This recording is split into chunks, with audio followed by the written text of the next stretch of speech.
The Late Night Alternative with Iain Lee on Talk Radio. We have ways of making you talk.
A strong vibe in the house this evening. We've got Oliver answering the phones tonight. Always good news. I think it's only the second time he's done it, but it's good news. It's good news then, it's good news now. Good news. One question tonight. One question. One simple question. Do you remember Touch the Truck?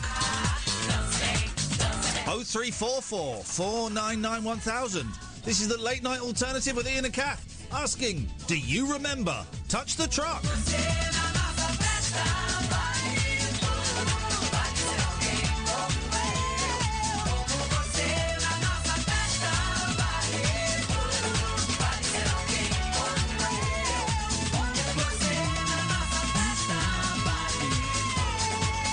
That's a great song, isn't it? That's probably one of my top 10 favourite songs of all time. And it's called what? It's Dancing Days by As Freneticas. There we go. Big show tonight, Katherine. Very big show, because tonight we're focusing on one question and one question only. And that question is, do you remember Touch the Truck? 0344 499 1000 is the phone number. Call up. It's free on most packages. At the most, it'll cost you pennies. You'll speak to Oliver. He'll take your name and number and give you a call straight back. Ask me the question then. Do you remember Touch the Truck? Not really. OK, let's go to Alan. Good evening, Alan. Hi, I do remember Touch the Truck. Brilliant. Thank you very much for your call. 0344 499 1000 is the telephone number. Do you remember Touch the Truck? Let's wait for those phones to go.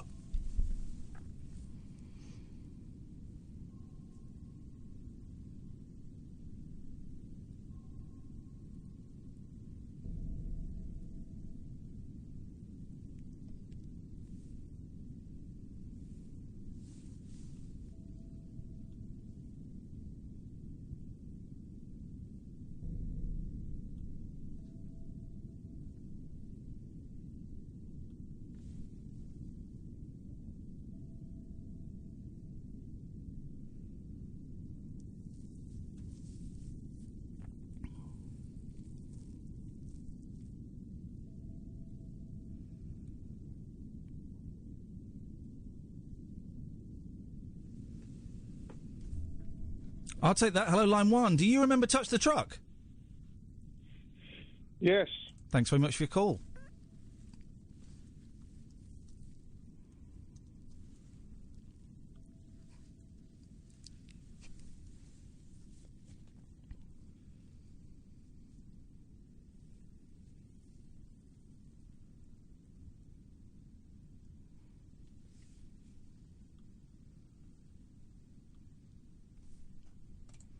Hello, line 2. Do you remember Touch the Truck?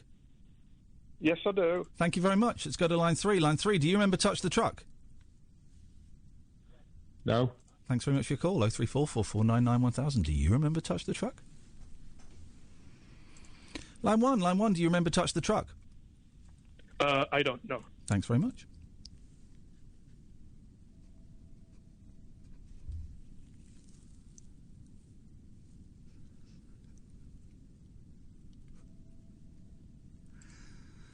Line 1, do you remember Touch the Truck? No. Thank you. Some great calls. 0344 499 1000. Do you remember Touch the Truck? Line 1, do you remember Touch the Truck?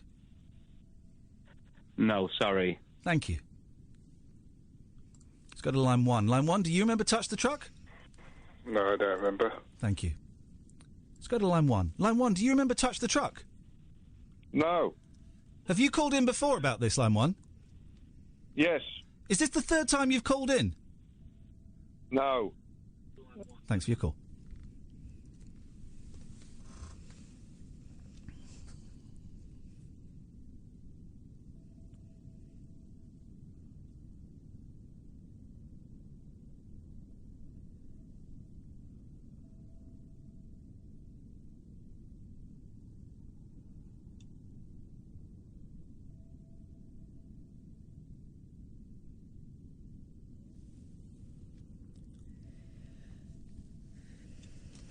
Let's go to line 1. Line 1, do you remember Touch the Truck? It's a no from me. Thank you very much indeed. 0344 499 1000. Do you remember Touch the Truck? If you do, give us a call. 0344 499 1000. If you don't, well, then give us a call. 0344 499 1000. Let's go to line 1. Line 1, do you remember Touch the Truck? Good evening, Iain. I remember it, but I never saw it. Thank you very much indeed. Let's try line 1. Line 1, do you remember Touch the Truck? Is it the same with the late Dale Winton? We don't want memories, we just want to know if you remember it or not. Let's go to line 1. Line 1, do you remember Touch the Truck? Is that a porn film? Thank you very much indeed. Let's go to line 2. Line 2, do you remember Touch the Truck? No. Thank you very much indeed.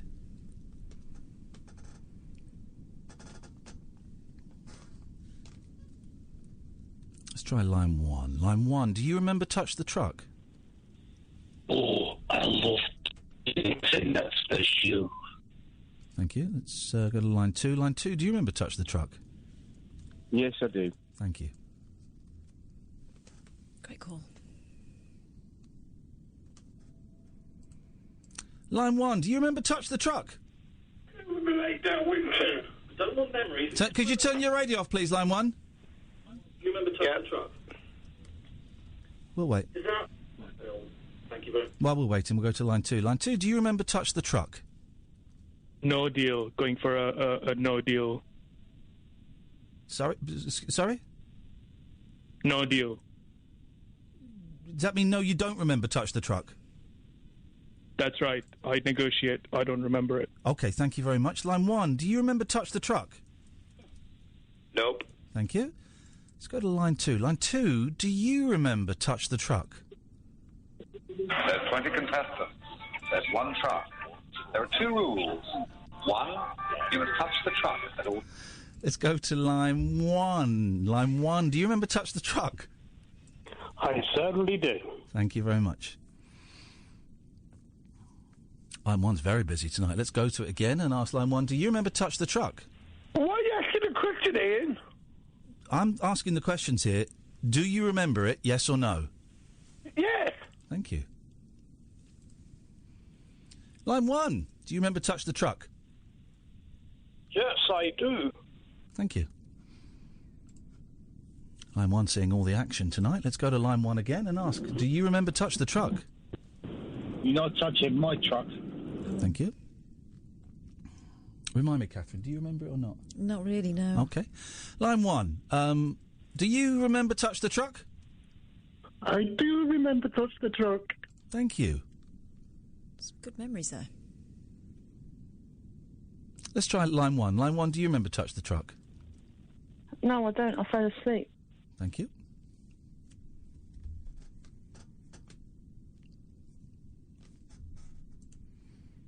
Hello, line 1, you're live on Talk Radio. Do you remember Touch the Truck? No, I don't remember, but I'm very open-minded. Thank you. Line 1, do you remember Touch the Truck? Tommy Robinson is a legend, you wanker. But do you remember Touch the Truck? No.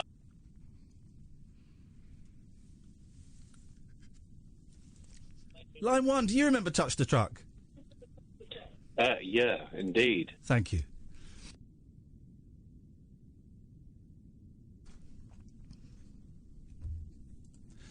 Line 1, do you remember Touch the Truck? No, it's Mr. Diet. Thank you. Line 1, do you remember Touch the Truck? Yes, I do. Thank you.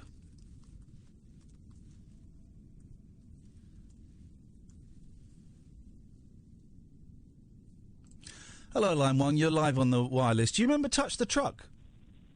Vaguely. What was it about? Line 1, you're on the wireless. Do you remember Touch the Truck? Is that when you used to ride up behind the truck on your bike and hang on for a free ride? So the answer is no. Let's try line 1. Line 1, do you remember Touch the Truck? Yes, I do. Thank you. And line 1, do you remember Touch the Truck? Hell yeah. Thanks very much. This is the Late Night Alternative with Iain Lee and Katherine Boyle on Talk Radio. The radio show that knows truth is always stranger than fiction. Week Monday, I get shoes. The Late Night Alternative with Iain Lee Because they're too real to be part of my imagination. on Talk Radio. 0344 499 1000 is the phone number.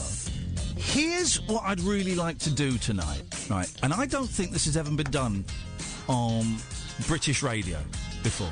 You can get rid of that music, Oliver. Get rid of that music. We're all done. Just get rid of it. There we go. I don't think this has ever been done on British radio before. And I really want to do this. We're not allowed to hypnotise people on the radio, okay? It's against the law and it's against Ofcom regulations and everything, right?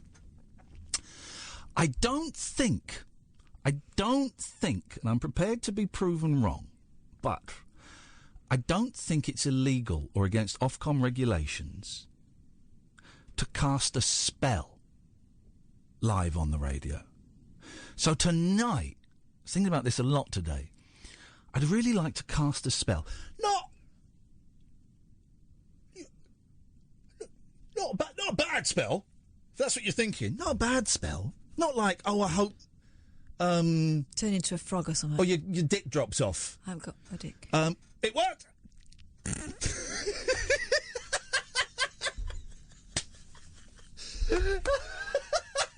Oh, I've made you laugh. I've earned my fee. My job is to make Katherine laugh at least once a show, and I've done it. There we go. 20 minutes in. Not a bad spell, but I'd like to cast a spell, right? Because here's the thing, right? Witches and warlocks and all these people, right? Because they buy into it. They believe this, okay? Well, go and do a spell in a laboratory. Some would say that's what science is. I would like... Who would say that? Idiot. I would like to do a spell on the show tonight. So, I know we have a coven of witches we have listeners who are part of a coven, right? And... What now? We have witch listeners. Yeah, I heard that bit. Part of a what? A coven. But And if they are listening... Coven. No, it's pronounced coven. If they are listening, if you're listening tonight and you are a member of a coven or a witch or, then could you give us a call? 0344 499 1000. We'll take it seriously. We want to do a spell on the radio tonight. And I think with the electronic equipment, the transmitter, it would amplify the spell. I want to do a good spell. Do not want to do a bad spell. I don't want to get... I don't want to... No. I do not want to get involved in any of that stuff. No. I don't want to do no bad spells. I want to do a good spell.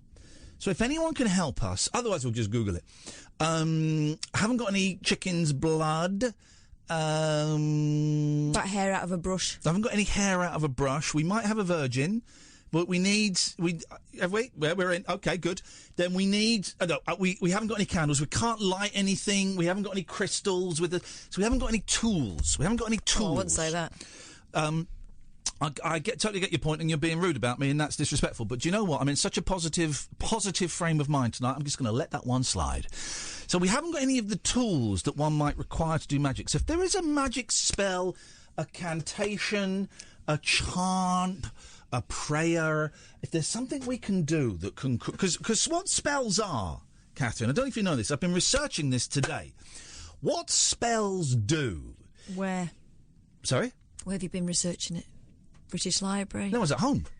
YouTube? Oh, God, no. I was thinking about it in bed. So what... Oh. Yeah. What spells... This... Hey. What is in here is better than the British Library, the library that the ISIS destroyed in Methuselah, the Babylon, any of that stuff. Imagination. It's all up in here. So what spells do is they create a change in vibrations. Now, vibrations, of course, are atoms moving. Space. So they create a change in the vibrations, which create a change in atoms. So they are affecting things at a molecular level. So what we need a witch, we need a warlock, we need someone who can guide us through a spell. Maybe, dear listener, you've been to see a witch, you've been to see the seance people. What do they call the seance people? Come in. Jokes, they're very litigious. The mediums. How do you make a medium happy? Tickle his balls. No, that's not right. How do you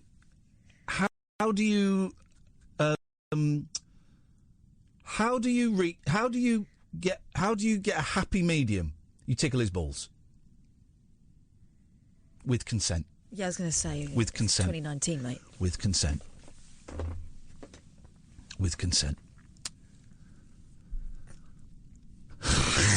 Or your fingers. Even by our standards, this is very, very... This is paper thin tonight, isn't it? This is paper thin. This show is made with Rizzlers. Not the green or red, the blue ones. The blue Rizzlers. I didn't like blue Rizzlers because you could see the Becky inside. I was a green Rizzler kind of guy. Shoot me. Don't actually do that, please. That would be... please don't. Nice part of your backstory there that I haven't heard before. It's part of my origin story. And as the episodes go on, I reveal more and more until finally you work out how I became so awesome. So 0344 499 1000. You might have trouble getting through because the phones really have gone busy. There's no calls. But we're looking for a witch. We are looking... So when I was a kid, the guy next door... Have I told you this? This is a true story. When I was a kid, the guy next door to us was called Fred. And one day, I was looking out of the back window, and he had a load of soldiers in his back garden, right? And I said, Dad, come and have a look at this. And he, what do you want? I said, Dad, have a look at it. What's going on next door? What's all that? And he said, that's nothing. That's just Fred's army, son. That's just Fred's army, son. They don't know who Fred Armisen is. This lot do because they're cultured. That's Fred's army, son. Your dad didn't know who Fred Armisen was. No, he died before he got famous, Katherine. You had to rub it in that my dad died before Fred Armisen became famous, didn't you? I had to mention that. 03... one of my half-sisters, who... I don't know if I emailed her back, said something nice. When? Recently. Okay. She said, I like listening to your show because it reminds me of Dad. Oh.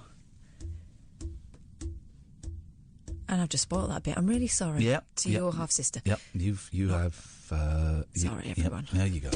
I'm trying to build bridges. And you're going around with a box of matches and a jug of gasoline. It's all right if you built a stone one. It's wooden. Oh, no. It's wooden. Oh, no. I feel terribly I was a big responsible. fan. I was a big fan of the second pig. Let's go to... it's Alan Caddick. Good evening, Alan. Hello, Hamoa, Ian. Ooh, what is this strange language in which you speak? It's what I studied at Hogwarts. Sorry? It's what I studied at Hogwarts. Okay, hang on a minute. Hogwarts ain't proper witches. Well, I was in Gryffindor. Okay. I think you sound more of a Hufflepuff, but we'll continue with this. I don't know enough about Harry Potter to continue with this conversation. I do. I can translate. Go on, then. Carry on. Well, I was studying Quidditch field. Yes. Harry was going after the golden snitch. Yes. And unfortunately, Slytherin had a couple of beaters to knock a bludger out of his hand. Okay, here's the thing, right? Some people, during that first 15 minutes, we had a very potty-mouthed caller, right, which I wouldn't have dumped, and Oliver dumped because he's professional. We'll beat that out of him. Don't you worry.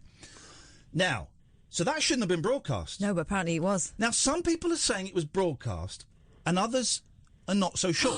So I heard it. Did you hear the... But you were on the phone, weren't you? No, he wasn't then. Did you hear the Tommy Robinson call? Yes, I did.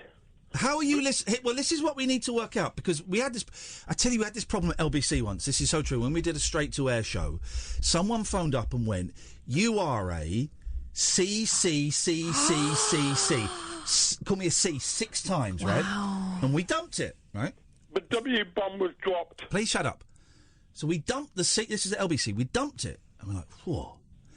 And then people phoned up and said, you know that went out. And what the dump had done is it had split the signal. So it dumped it on FM, but it didn't dump it on DAB. And I wonder if something like that has happened here. And we need to test this.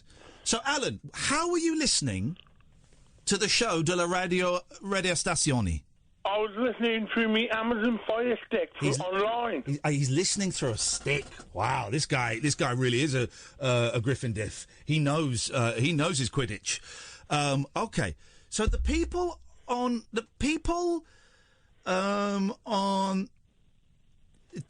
okay, so Roger's saying it didn't get dumped. How did and Mrs. Calvers says it didn't get dumped, and she was listening on DAB. This is insane. Right, so we need to test the dump button, otherwise we can't do the show. Yeah, we can't do the show without a dump button. So we're gonna say a rude word. Well, no. Can I make a suggestion? We're gonna drop the F bomb. No, let's not. We're gonna drop an F and a C. Let's not. No, Oliver's actually let's now really not shaking. do that. We're gonna drop an F and a C, Alan. Can we not? And we're gonna, if people hear it, then that is really bad, and we can't continue the show. And also, just to flag up the rules of radio, any bad language that goes or offensive material that's broadcast is not the presenter's fault; it's the producer's fault. I'm asking you to please not do the F. So we're going to say F. We're going to say F your C in a minute. No, we're not. Please don't. Everybody is going to say F your C. No. Sorry? Don't. Well, you come up with something better to say then. Well, just say anything, and we'll have a safe word. We'll know what it is, and we'll see if they can hear it. OK, well, we need to say what the safe word is. No, because they'll say they heard it. It's a secret word that we're going to dump. OK, but Alan's a grass. He'll grass us up. No, he won't, will you, Alan? Too what, I won't. This is very important. You know the importance of this. And he's a Gryffindor. They don't grass. OK, so we need... So what is the safe word? I'm not telling you now. Well, then when you need to tell me so I can... No. Now, if you heard... We need to give them a clue that it was a vegetable. No, we don't. Well, we do. If you heard the vegetable... No. That Katherine just said... Oh, God.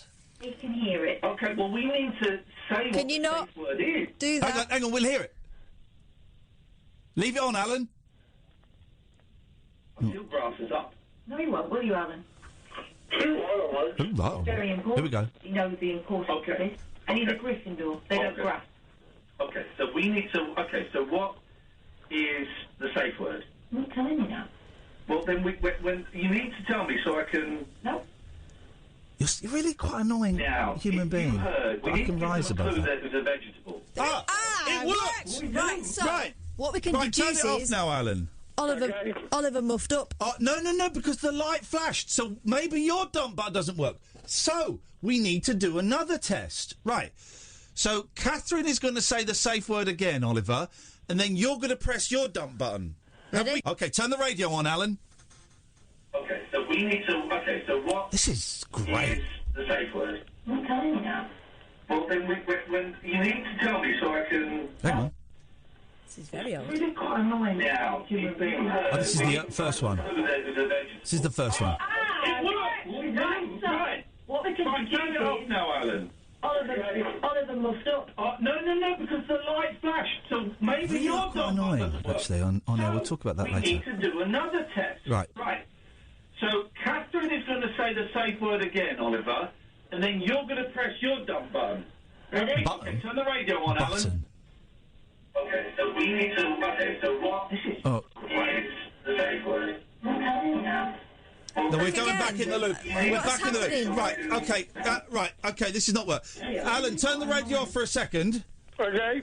Okay, we need to turn the radio off for a second. Reset. We need to reset. We're caught in a time loop. We need to reset.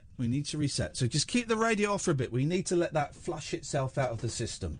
Okay, it's just going to flush itself out of the system. I tell you what, why don't I play... I'll play some thinking music while everyone just calms Can we down. play the Fall Guy? No.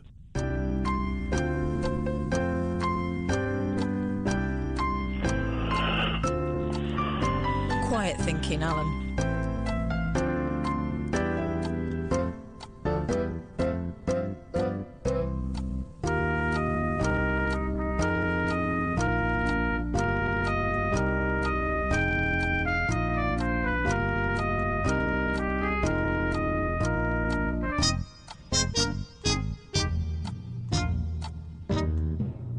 Okay, right. So We love a bit of Jeopardy. Okay, well, there is Jeopardy. There's actual Jeopardy here, which is why I played it. It's very, very appropriate. So what we're going to do, don't turn your radio on yet. I'm with you waiting. Okay, just wait then. So Katherine's going to say the safe word. Oliver's going to dump it. You're going to turn your radio on, okay? Great delay, Oliver. Great delay.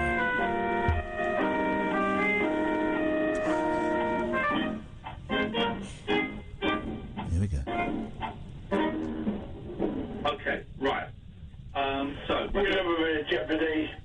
Okay, well, there is Jeopardy. There's actual Jeopardy here, which is why I played it. It's very, Quite a very... good show tonight, listening to this. So what we're going to do, don't turn your radio on yet. I'm with you waiting. Okay, just wait then. So Katherine's going to say... Very frustrating environment to Oliver's work going to dump it. You're going to turn your radio on, okay? It works! It works. Right, turn the radio off. Hang on a minute. Scientifically, Yeah. that was the control. Right. We love a bit of Jeopardy. Turn your radio on. Okay, well, there is Jeopardy. There's actual Jeopardy here. It's gone too far back. Very, very frustrating. We've got to flush it out again. Don't turn your radio on yet. You know, I'm with you waiting. Okay, just wait then. Feels like we're stuck in an eternal loop of Theresa May's speech. Oliver's going to dump it. You're going to turn your radio on, okay? We've been here. Oh, Jesus. Go flush it out. No, I'm not flushing it out again. We're just going to assume it works, Alan. Thanks very much for your help. Good night. It feels like we're stuck in Theresa May's pointless speech. Just add in... We're stuck in Brexit. Tonight's show is a metaphor for Brexit. We're stuck in it. What are you doing? Don't like your body language. I don't like it. Don't like your body language. Change your BL. Adjust your BL. Read this body language. That is... Adjust your BL, please. For the show. For the sake of the show. If not for me, not for our friendship, for the sake of the show, adjust your BL. Not in front of the kids. God, it feels like we've been going for hours. We haven't even done 35 We've minutes. done nothing. I don't think we've said a full sentence. Well, in the we whole haven't done time. anything. We haven't done anything yet. Do it then. We're waiting for a witch. I know we shouldn't have smoked that reefer before we came in, but oh no, Catherine's got one. She brought. I can't roll it, Kath. Oh, don't worry. My mate Steve has already rolled us one. Come on, just smoke a doobie before. I don't want to. Just one doobie before the show. It'll be great. Look at us. We can't even start the show because of that spliff that was pre-rolled. Okay, right. So, we're looking for a witch. 0344 499 1000. Genuinely want to. We genuinely want to cast a spell this evening. That's what I want this show to be about. Is I want to put magic with a K, magic at the K at the end. Why has he got K on it? Because that makes it proper magic. That makes it very... spelt wrong. Very, how do you say, authentic. Oh. And we really want to put magic to the test, to see if it works, to see if there is something in this. It's so easy to come on air and poo-poo stuff that we don't know and to mock stuff that we may not understand. But magic has... Arthur C. Clarke once said... Let me get this right. What did you say that for? No, hang on. I've not started what he said yet. No? Arthur C. Clarke said, all technology, if advanced enough, will look like magic. And did he really, or did you just make that? No, he did say that. Can He did I Google actually. it? Can I just... No, you will Google it and then apologise, because he did say it. Right. All technology, if advanced enough, looks like magic. Yeah. And that's what magic is. It's technology that we don't understand. We haven't quite got up to speed with it yet. We're not advanced enough to work out the inner workings of it. I'm right, aren't I, Catherine? And I accept your apology. Thank you. Just checking it. Just Thank checking you. it. What, he didn't really say it the way you said it. He just beefed it up a bit. Yeah. I beefed up his lines. Any sufficiently advanced... Any sufficiently... Style your hair any way you like it. Any sufficiently advanced technology is indistinguishable from magic. That's what I said. That's a only subtly different point. It's not really. It's exactly the same point. Adjust your BL immediately. That's better. Okay. So we want... This is what we want. We want magic... Oh, can I give you the best headline in the paper? The best headline, right? It's the best headline. So, it's a story about status quo having sex with lots of groupies. Gosh. In pretty much every country you can imagine. So, what's the headline? Oh, no. Yeah. No. Knobbing all over the world. Knobbing all over the world. I mean, to be honest, it's a slightly milder version than the one I had in my mind. We're trying to get Francis Rossi on the show. Did he like it? Did he like it? Did he like it? Rocker Francis Rossi. He's got a new book out, Francis Rossi. I'd love to read it. I know, we've asked them. I've had no reply. OK, well, I'll ask them. And they will reply with an affirmative. Rocker Francis Rossi was filled with anxiety when he cheated with groupies behind his wife's back. The status quo legend says groupies have become a tricky subject to explain in the #MeToo climate. He said, "The fact is, that back in the late 60s and early 70s, there were dedicated groups of girls that devoted most of their spare time to looking after bands. Oh. Not just having sex with them, sometimes having one off the wrist, or actually taking care of them, feeding them, mending them, their clothes, shopping, having meals, listening to their boring stories." In his new memoir, I Talk Too Much, the 69-year-old, very appropriate indeed there, says that being away from wives and partners while on tour for weeks and months at a time was a weary, lonely existence.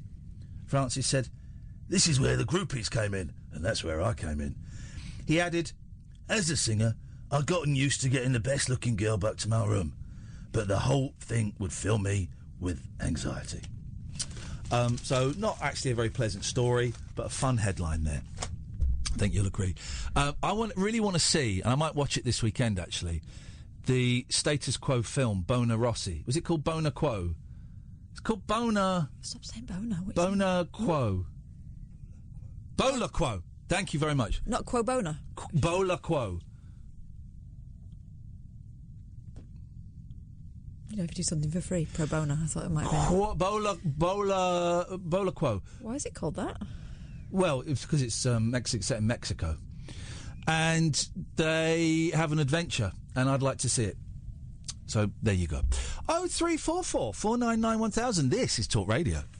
Whispering lunar incantations for cross-parents, cross-dressers... Yeah, did you know this about me? ...and cross-rail workers. Steel and polycarbonate. The Late Night Alternative with Iain Lee. I've got a very poor internet connection. On Talk Radio. Then there's another on the same page as Knobbing All Over the World. On the same page as Knobbing All Over the World, there's a story about ghosts in Hugh Hefner's mansion. Right. Ghoulies in Hef's mansion. I mean, the Star is working overtime today. I'm not a fan. We're not a fan of Hugh Hefner. Dirty old man. Inappropriate. Out of date. Horrible. I'm suspicious of what went on there. I don't get it. Also, the fact that he made his money out of... You know, the first Playboy magazine used pictures from Marilyn Monroe, of which she got nothing, right? Nothing those? at all. Right, yeah. And then when he dies, where does he get buried? Next to Marilyn Monroe. He's like the ultimate pest. No. But Playboy used to have, like, really good features. In the early days, it used to have really good, like, features and interviews and articles. They get some... I think Kurt Vonnegut wrote... You know, like pieces for Playboy. They got wasn't really that just good... a kind of little bit of arch? No, no, it wasn't. It was a proper. No, it wasn't. They had proper, article. They had proper things in there. In the early, I mean, up until probably about the mid-70s. I'm slightly guessing. I've never actually looked at an issue of Playboy, and now it's a mucky mag, I think. But then it was Mucky Mag, but then you'd have, a short story written by Kurt Vonnegut and a piece by, like, a scientist or something. It's a strange...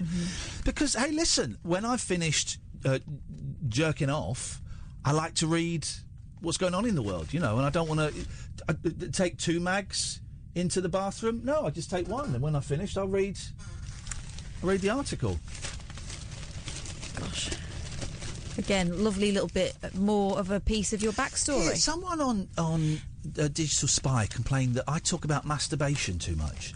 I don't talk about masturbation. And then he said then it said that Katherine corrects me. Of course, what it should have said is Katherine pulls him off. I don't think I talk about... we talk about sex a bit too much, and we know there's issues there. Obviously, someone talks about sex a lot, there's issues. We don't talk about masturbation that much, do we? Do we? Talked about it quite a lot in the last 5 minutes. Well, in the last 5 minutes, yes. But that's only because that poster on that forum put it in my brain. That's their fault. That's actually their fault. Yeah, what's their problem? But I don't think it's... We talk about other aspects of... Maybe he ought to look... I'm assuming he ought to look inside himself. I think it was well, who knows? Here's the thing, right? If you can't love yourself, how the hell are you going to love anybody else?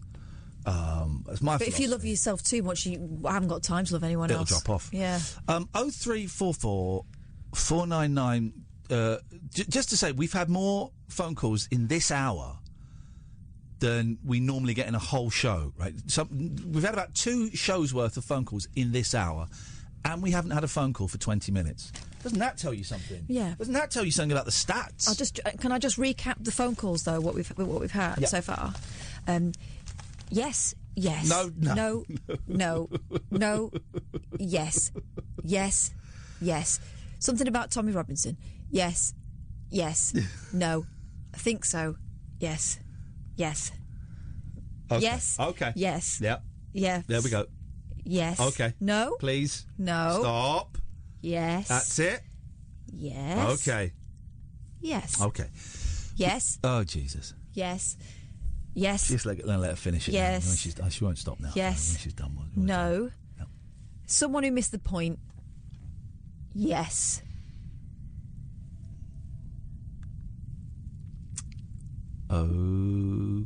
Okay. So, 03... Adjust your BL immediately. 03 body language. 03. No, not 030303. That's not the number. The number is. This is a terrible show. A bloody awful show. There was a very strong vibe at the start of the show, and it's gone. Awful show. I can turn it around because I'm that good. I'm that good a radio host. I could turn around the shittiest show. I could go on the Darren Adams show with 5 minutes to go and turn it around. You'd think you'd heard the best show of your life. That's how good I am. I could go on Sonny and Shay, and for the last 20 minutes, I need 20 minutes, and we could have heard the whole show. But the last 20 minutes, you think, that's the best goddamn piece of radio I ever heard in my life. That's how good I am. Could you revive Snorbrick's show? I mean, okay, well, you might have found my my kryptonite.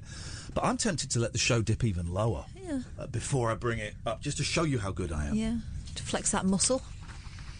Flex that muscle. Now, what have I written down here? I've written... Oh, this is this is not a funny story. I've written down on my list... I write down... Literally, I just look at the headlines of stories and write down one word. Could you read out that word I've written there?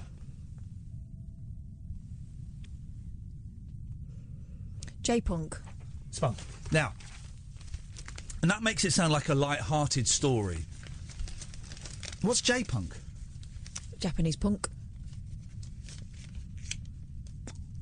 Could be, actually. It sounds like a light-hearted story. This is an awful story. J-punk. This isn't... We should move on a little bit from that, because it's actually quite serious. I'm trying to change the tone. Okay? Imagine the Queen has died. She hasn't. But I'd be really sad, yeah.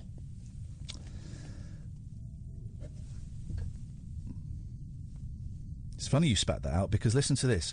A fertility doctor who secretly used his own sperm to impregnate women has now been confirmed as the father of at least 4,048 children. 48 children. See, there you go again.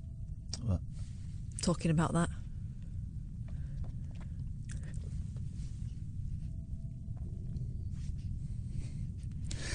Dr. Donald Klein told patients seeking artificial insemination. I mean, you know. I know what it means, yeah. Okay. Thanks, though. He would source fresh sperm. Source it. From medical students. Oh, right. Instead, he sourced it from himself, and he's a fat old bald guy. Gosh. Look at his face. He's having the time of his life. Must be exhausted. But he actually used his own man juice in procedures of unwitting women, on dozens of unwitting women in Indiana wants me, Lord, he can't go back there. In the 1970s and 80s, the 80-year-old's appalling betrayal of trust only emerged when Jacoba Ballard, who knew from an early age she was conceived using a sperm donor. That means that someone has gone into a room and Yep, yes. began searching for any half-siblings and turned to commercial DNA testing. She only expected to find a few. And after her hunt led to Klein admitting what he had done, she said, I feel like our mothers were violated. This is horrible, really. Probably best you just tone it down a little bit, the comedy, the comedy, Katherine, because... I haven't said anything. Yeah, I know, but it's the vibe. Liz White, 66, who had her son Matt after Klein inseminated her over 5 months in 1981 with his own white wee-wee. Oh, right. Was very upset. She remembered how his... This is not a story for joking. But imagine doing that. So he's got at least 48 kids. Why? Yeah, but the thing is, right, then they go out into the world or into a very small town and they end up flipping marrying each other. This was the thing with my dad was a player. He was a shagger. And this is why I didn't speak to him for a long time when I found out he'd had loads of kids. And as far as I know, 3, 4... As far as I know, there are 5. One was adopted, actually, so 4 biological. But I suspect there were a lot more. In fact, I met one of them when he was a baby, and I didn't realise who it was. I went into a shop near where I lived, right? And there was this woman there, and she said, "Can you help get this thing down?" I got this thing down. As I got this thing down, her baby started crying. And it was all a bit weird, and we left. And then I was living with Mackenzie at the time. Then Mackenzie went in the shop like a week later, and she said, "He does know who I am and who that baby is, doesn't he?" It was a half brother, yeah, who I've only met since I met at my dad's funeral, whenever that was, 5 years ago. And he's a nice lad. He's a very nice lad, actually. But I don't know, because I'm old, because I was 40 then. Everyone kind of, me and my sister are the eldest. Everyone kind of looked up to us as if we should know what to do. I didn't know what to do. I'm a child. I don't know what to do, which is why it was, it was nice when one of my half sisters said, and I don't really have much of a relationship with them. We email occasionally. It's all very. You've met one of them. Yeah, I have. You've met one of them. Of course you have. My stepmom. I don't really have much of a relationship with them, and I would like to. It was tricky a couple of years ago for various reasons. But I don't really know how to. I mean, all we had in common was a seed, so I don't really know how to or how to. And the age gap is so big. I mean, they're in their 20s, I think. I don't know. I don't know. No one gives you. Life is harder. No one gives you a rule book, but these curveballs make life even harder. Incredible. I'm looking to see. I'm trying to work out why he did it. Klein had told his patients he used each donor for only 3 successful pregnancies, but they now have proof one was used in at least 8. The birth years range from 79 to 86, and medical students, which he said he used, only do 3-year residencies. He apologised for the pain my actions caused, although he did not specify how many times he'd done it. Oh, that's a bit shitty, not saying he was in court. Court documents from Marion County in Indiana reveal he told Jacoba he'd used his own sperm about 50 times. About 50. Yeah, that's not great, is it? Onwards and upwards, dear listener. 0344 499 1000 is the phone number. The Late Night Alternative with Iain Lee and Katherine Boyle on Talk Radio. The Late Night Alternative with Iain Lee on Talk Radio. We have ways of making you talk.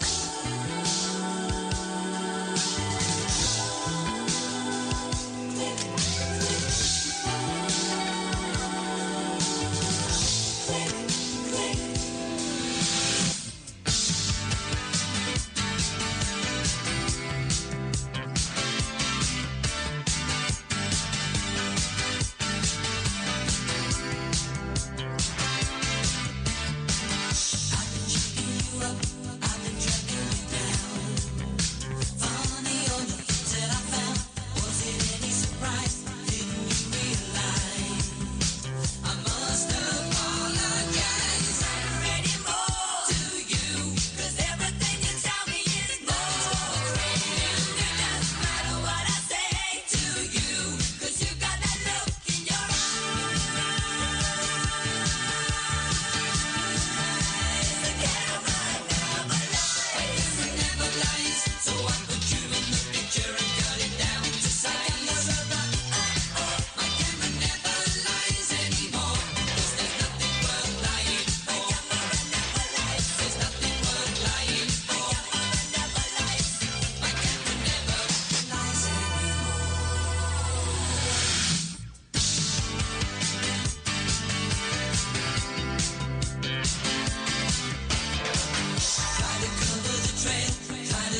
This is an interesting. You seen this story about Lorraine Kelly? Yes. This is. I'm trying to get. Well, I get my head around it. I think so. Graham tweeted this. He retweeted Jim Waterson. So the original tweet is: Lorraine Kelly has won a massive legal case over unpaid tax by arguing she does not appear on TV as herself, but is instead an actor playing a cheery, upbeat character. Oh, hang on.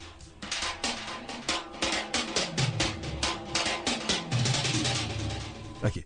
Is an actor playing an upbeat, cheery character called Lorraine Kelly. Now, I get that. Yeah. I get that, because this isn't me. This is... It looks like you. It looks like me. It smells like me. God, it really does. But this isn't me. I don't, when I'm talking to the kids, I don't do it like this. I don't go... Don't do that. I don't do that. I don't do this. This is all... this isn't me. This isn't me. It's partly me, but it's not really. There's always yeah. So we click on the story, and we see what it says. The breakfast TV presenter Lorraine Kelly is performing the role of a friendly, chatty, and fun personality. It's from The Guardian, when she appears on ITV each morning, and not simply appearing as herself. A tax tribunal judge has ruled. Wowzers. The presenter of the magazine show Lorraine presents a persona of herself, Judge Jennifer Dean ruled, and as such can be described as a theatrical artist, meaning payments to an agent were allowed as a tax-deductible expense. Are you kidding me? That's insania. Wow. We did not accept that Ms. Kelly simply appeared as herself. We were satisfied that Ms. Kelly presents a persona of herself. That means she must have gone in the court dressed up like Olivia Newton-John from The End of Grease, with a fag on and tight...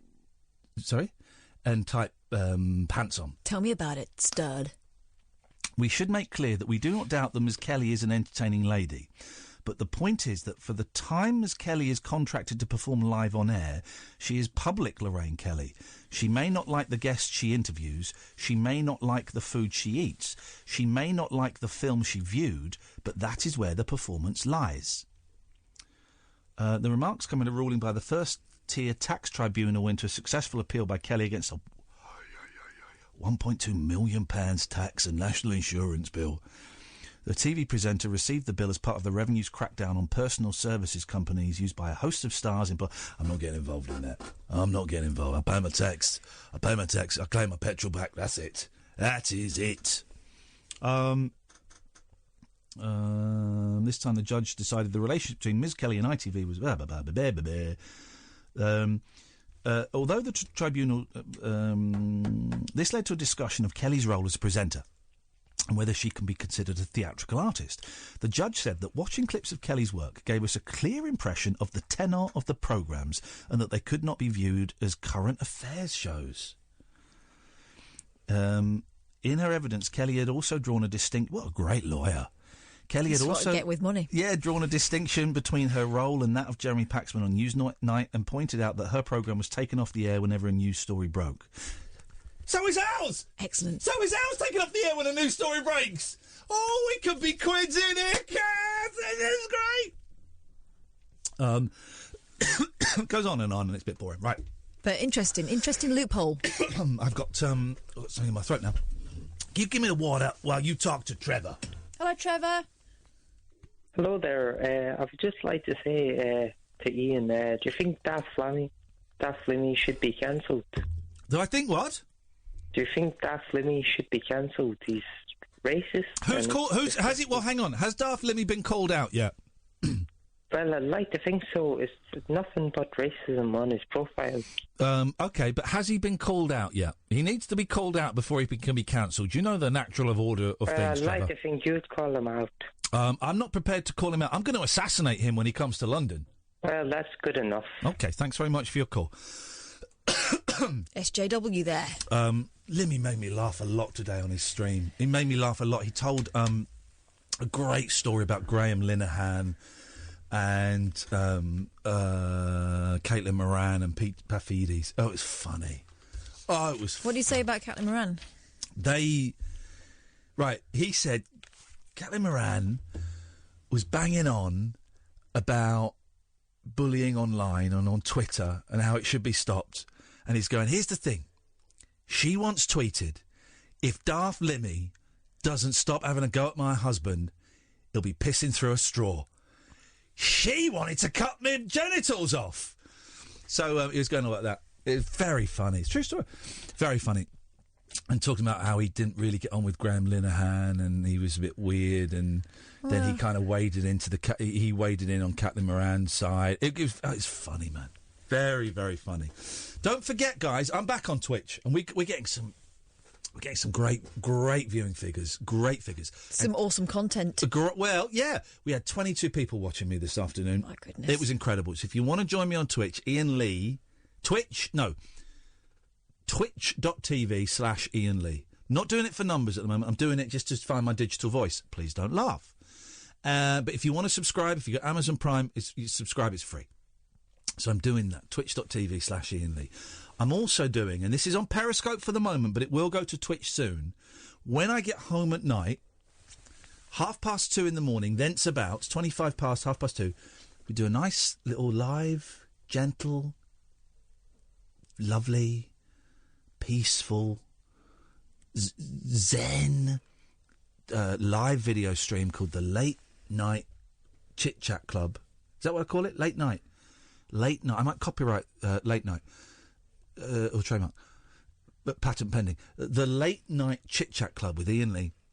It's on periscope.tv/Iain Lee, and basically we just kind of do a little step 10. We look at the day. It's a nice little thing to do. People should do it more often.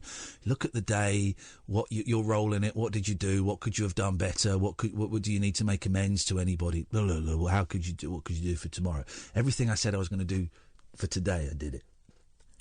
Well done. Thank you. So we do that. And here's You didn't tidy your garage?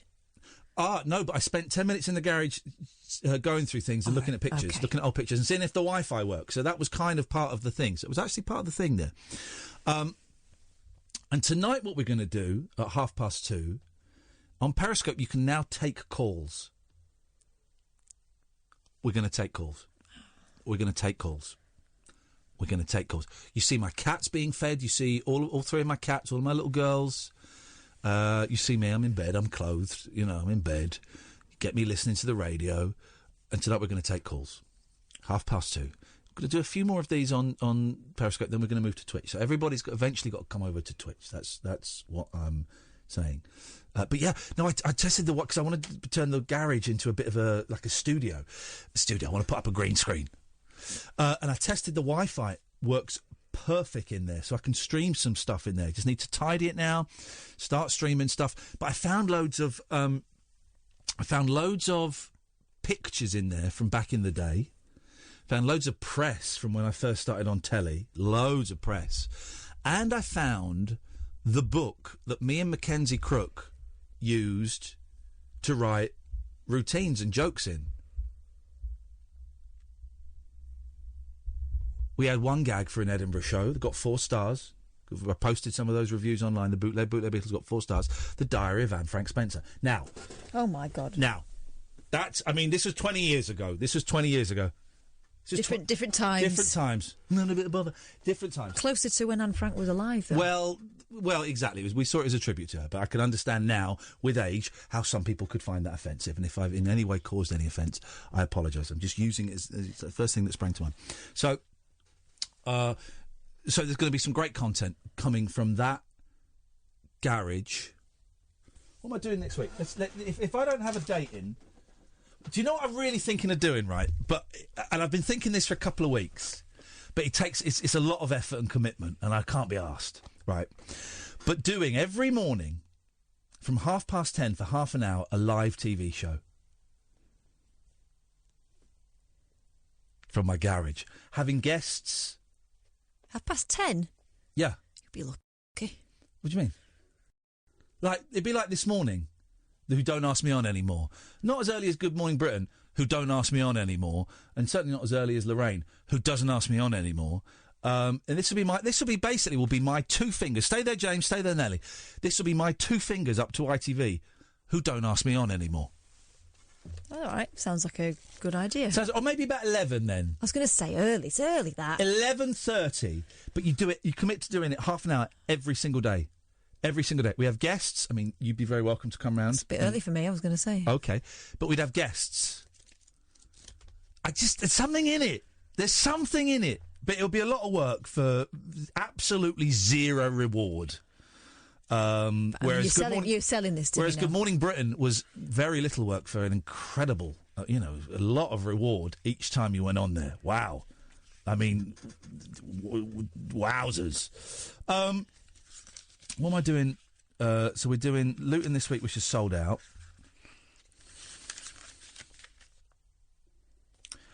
Monday, 11. Monday, 11 it starts. Do one. Right, we got phone calls, we got content, we got plans. We got plans, we got two presenters. 0344 499 1000. This is the Late Night Alternative every single weeknight from 10 on Talk Radio. No rules nocturnal nattering for nightbirds, nurses, and Nosferatu. All right, cool. The Late Night Alternative with Iain Lee on Talk Radio. Let's dive into the calls. 0344 499 1000. Good evening, James. Good evening, Ian. Good evening, James. What have you got for us tonight, James? I would like to say, first and foremost, I apologise for swearing on the radio earlier. Okay, do you apologise for swearing on the radio, or do you apologise for swearing at me? On the radio, I think. Is that okay? Oh, yeah, no, okay, it just sums you up as a man. Okay. No, we can all have a different opinion, can't we? Yeah, but we can do it. We can do it in a polite way. You called me a wanker, and you don't want to apologise for that. Okay, that's fine. I'm cool with that. That just sums you up as a man and a human being. Fine. That's fine. I can accept that. Okay, absolutely accept that. Yeah. I would also like to say you was fantastic on WM, and it was very hard. I don't care what you think. I think you're a very rude man. That's fine. Why would I want to? Hello. They can't hear you when I'm talking. Why would I want to continue? Why would I want to continue talking to you? Well, that's up to you, isn't it? If you want to have a debate. Well, I don't debate. I don't think you know. Debate about what? But listen, you cut everyone off all the time, so it doesn't Yes, because matter it's a really phoning show, and I if we didn't, we'd have one phone call that lasted 3. Why do people get so upset about getting cut off of a show where obviously people have to be cut off? The people that complain about being cut off are the ones that have the least to say. Okay, well, I've got plenty to say. And I bet, is it as foul-mouthed and as ill-mannered as your first call this evening, sir? Absolutely not. Absolutely not. And how did Why would I want? How did I start this Why would I want? Was I rude again? Yes, you were. Yes. No, I wasn't. I apologised. No, you didn't. I did. You didn't. What was the first thing that came out of my mouth? Foul words originally. No, it was I apologised for that. No. There are two aspects to it, and you only apologised for the. No. You apologised. Please shut up, you potty-mouthed little common man. You apologised for the lightest offence. There were 2 offences committed in your previous phone call. You apologised for the lightest, most generic offence. You didn't apologise for the heaviest, more specific offence. Because that's my opinion of you. Okay, well, why would I? Okay, that's fine. That's fine. Why would I want to? They can't hear you when I'm talking. Why would I want to talk to someone who has publicly called me that horrible, foul word? Why would I want to talk to you? Is that not an exaggeration? I don't know what you're referring to now. The word that you're referring to. No, it was a horrible, foul-mouthed word. You probably don't think so because you're a piece of trash. Well, I'm a classy guy, and using the W word to describe someone, as far as I'm concerned, is offensive. It is foul-mouthed. By coincidence, yes, I do masturbate, but to throw that term out like that is obscene. Absolutely obscene, and I don't think you have the skills to debate if you think that's appropriate language. Well, let's see then, shall we? Well, no, I'm not going to debate with you until you apologise to me for calling me a W. Fine, then. I apologise. Say it like you mean it. I just did. No, you didn't. Okay, I apologise. Say it properly. I'm not saying it one more time. No chance. That's 2. You've not said it. You're only saying it because so you get through to stage 2. I am saying it because it was inappropriate to say on radio. Again, so you're not. So you're apologising for the lighter offence and not the more serious offence. Isn't life about opinions? Yes, but it's also about manners, which thick people like you don't understand. Listen, you can insult I'm me not going to answer. Well, hang on a minute. You called me a winker. You're accusing me of insulting? I'm not going to answer any question until you apologise to me and sound like you mean it. I'm not going to answer any question you ask until you apologise to me, not for swearing on the radio, but you apologise to me for hurting my feelings. Well, I know I didn't hurt your Yes, you did, actually. You did. Yes, you did. Well, okay, you don't know anything. You don't know. Here we go, then. I apologise for hurting your feelings. Okay, now do it, but less sarcastically. No. I'm not going to repeatedly keep apologising. Well, you haven't. I've not heard an apology I believe in yet. Well, that's up to you. That's your choice. No, it's not my choice. It's your choice. No, I've apologised 3 times for doing it now, so it's up to you whether you accept it. Okay, I do not accept it. Well, that's up to you. So then we can't go on any further with the conversation. Well, you tweeted you wanted to phone up and talk about your early life. Early life? Yes, I don't think I quite tweeted that. Well, what did you tweet? I tweeted I'd apologise for what I did earlier. No, you said, can I come... No, here we go. Do you remember... apologise for what I said earlier. Do you remember what you tweeted to me? You're Midge Harvey, yeah? Yeah. Right, it was only 23 minutes ago and you don't remember it? No. Shall I read it to you? Absolutely. Can I come on and apologise to the nation for swearing? Yes. And chat about me growing up? Yeah, I did say exactly So, a.k.a. your early life? Well, not really. It's nothing to do with my early life. So what period of growing up do you wish to discuss? My childish nature. Well, God, you're thick, because your childish nature isn't connected with growing up. Of course it is. Well, now you sound like my boy playing the yes-no game. No, it isn't. Your childish nature has nothing to do with growing up. What are you when you're younger?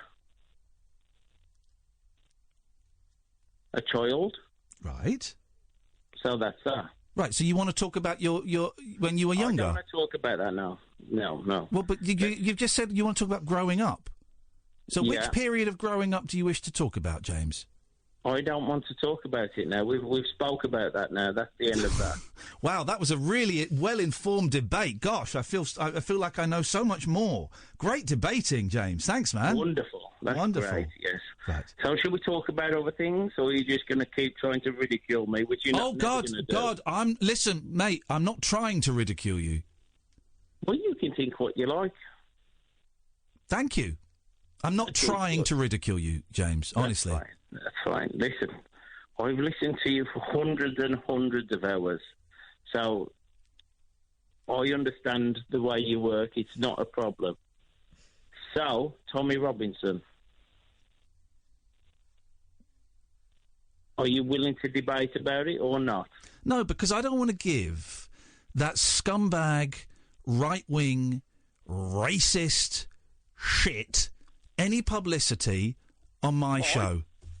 Okay, that's fine. That's it's your my opinion. show. It's my rules. I don't want to give that guy any publicity on this show. I don't think he deserves publicity. When I'm talking, they can't hear you, James. Okay. I don't want to give that guy any publicity, any oxygen and public. Listen, there's plenty of shows where that little scumbag can pop up on and spout his hateful, nasty beliefs that lead to violence. There's plenty of shows.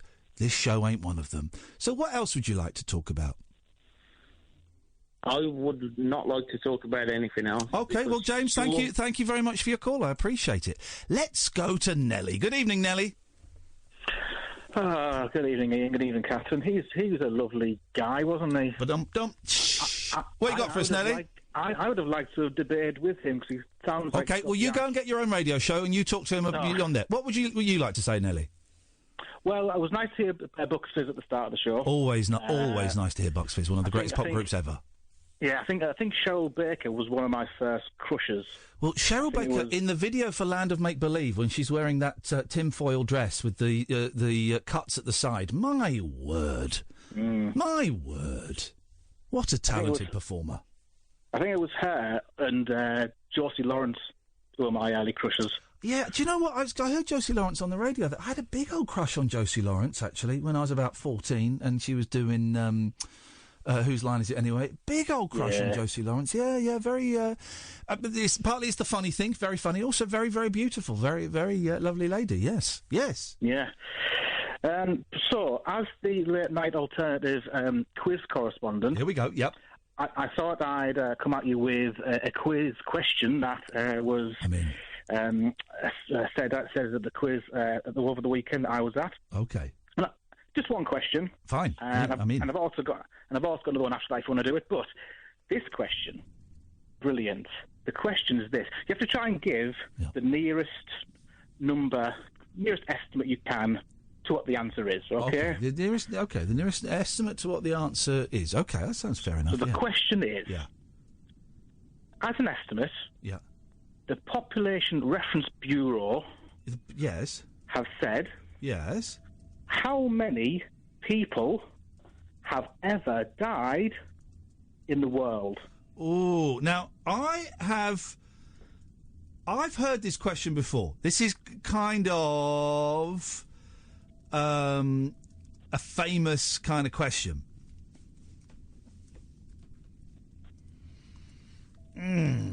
It's a tough one now. It's probably going to be smaller than we think. I thought it was quite a big one, but... I reckon... I have heard this question before. Hang on a minute. Shall I do the other quiz? No. I've got 10 things written down. Yeah. Things that usually go in a bowl. Hang on a minute. Let's just do let's do one question at a time, Nelly. Katherine, what do you reckon? About 101,000 billion. 101,000 billion. Okay, I'm going to go about 102 billion. No thousands. 102 billion people. Nelly. Yeah. It's 101 billion. You were out by 101,000 billion. Didn't read it wrong. I was 1 billion out. So you read it right. So I read it right. So I got it right. Yay! Well done. Yeah. Google's not technically allowed, but well done. Not Googling it, mate. Who says we didn't ask G? Listen, in the last month, I hosted 2 corporate pub quizzes. Nice. This wasn't one of the questions, but it could have been. It could have been, and I could have remembered it. Okay? So, there you go. Next question. 10 things that usually go in a bowl. I've got 10 of them written down. Go. Goldfish. Fruit. One. Keys. No. Rice. No. Oh, a kid's head when they're pretending to be an astronaut. Yes. What? No. Mashed potato. No. Soup. Yes. Cereal. 2. No. 30 seconds left. You find it what do they? Going back to that story about the doctor. What do they? When you're giving a semen deposit, what does it go in? Does it go in a bowl? It's a test tube. Okay. A lot of semen deposits? No. Breakfast? I don't know why I put those two together. Sorry, I didn't mean. What goes in a bowl? A bowling ball. It's a trick question. No. 15 seconds. A bowl. Oh, the Hollywood Bowl. The Beatles. The Beatles. Robbie Williams, Milton Keynes. No. 5 seconds.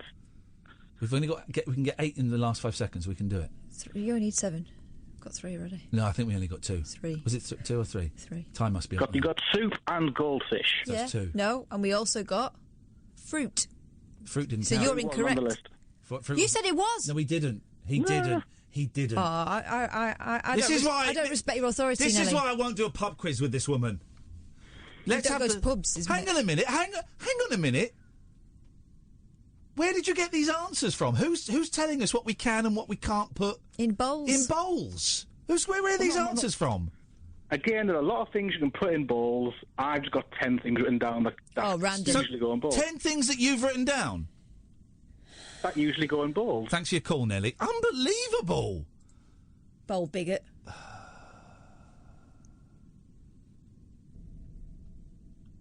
Hang on a minute. Is this true? Let me just check something. Hang on a second. Hang on a minute. Let me just check something.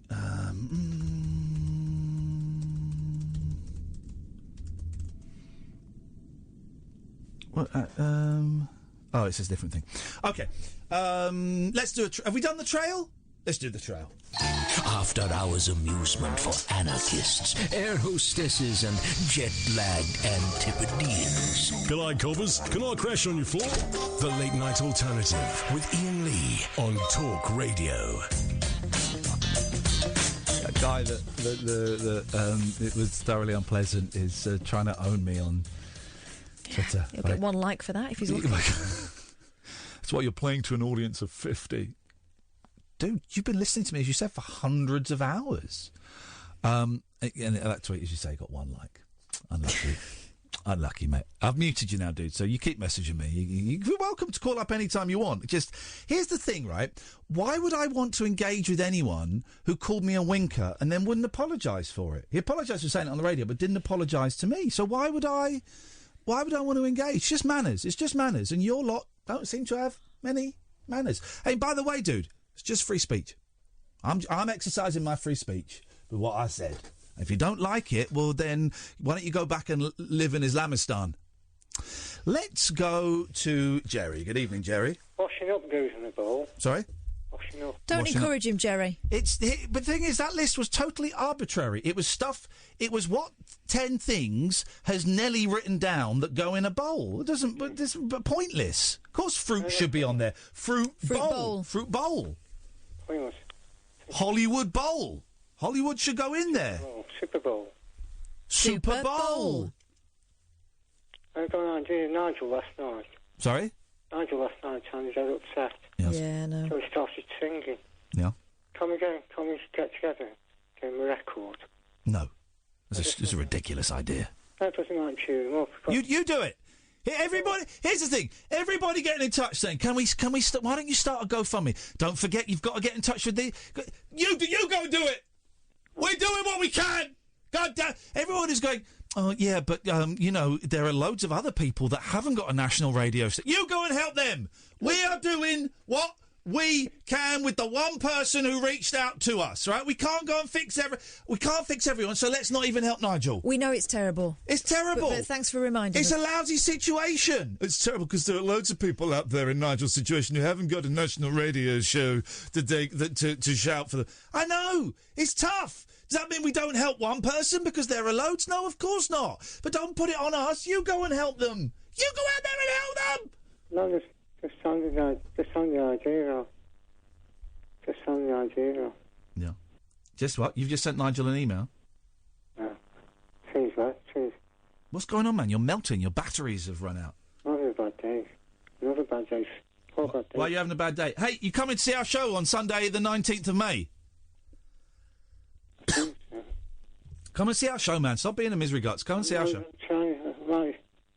I will. I'll come. Sorry? I might freeze at the beginning. Come on. Freeze. Come and freeze. Who cares? I might freeze.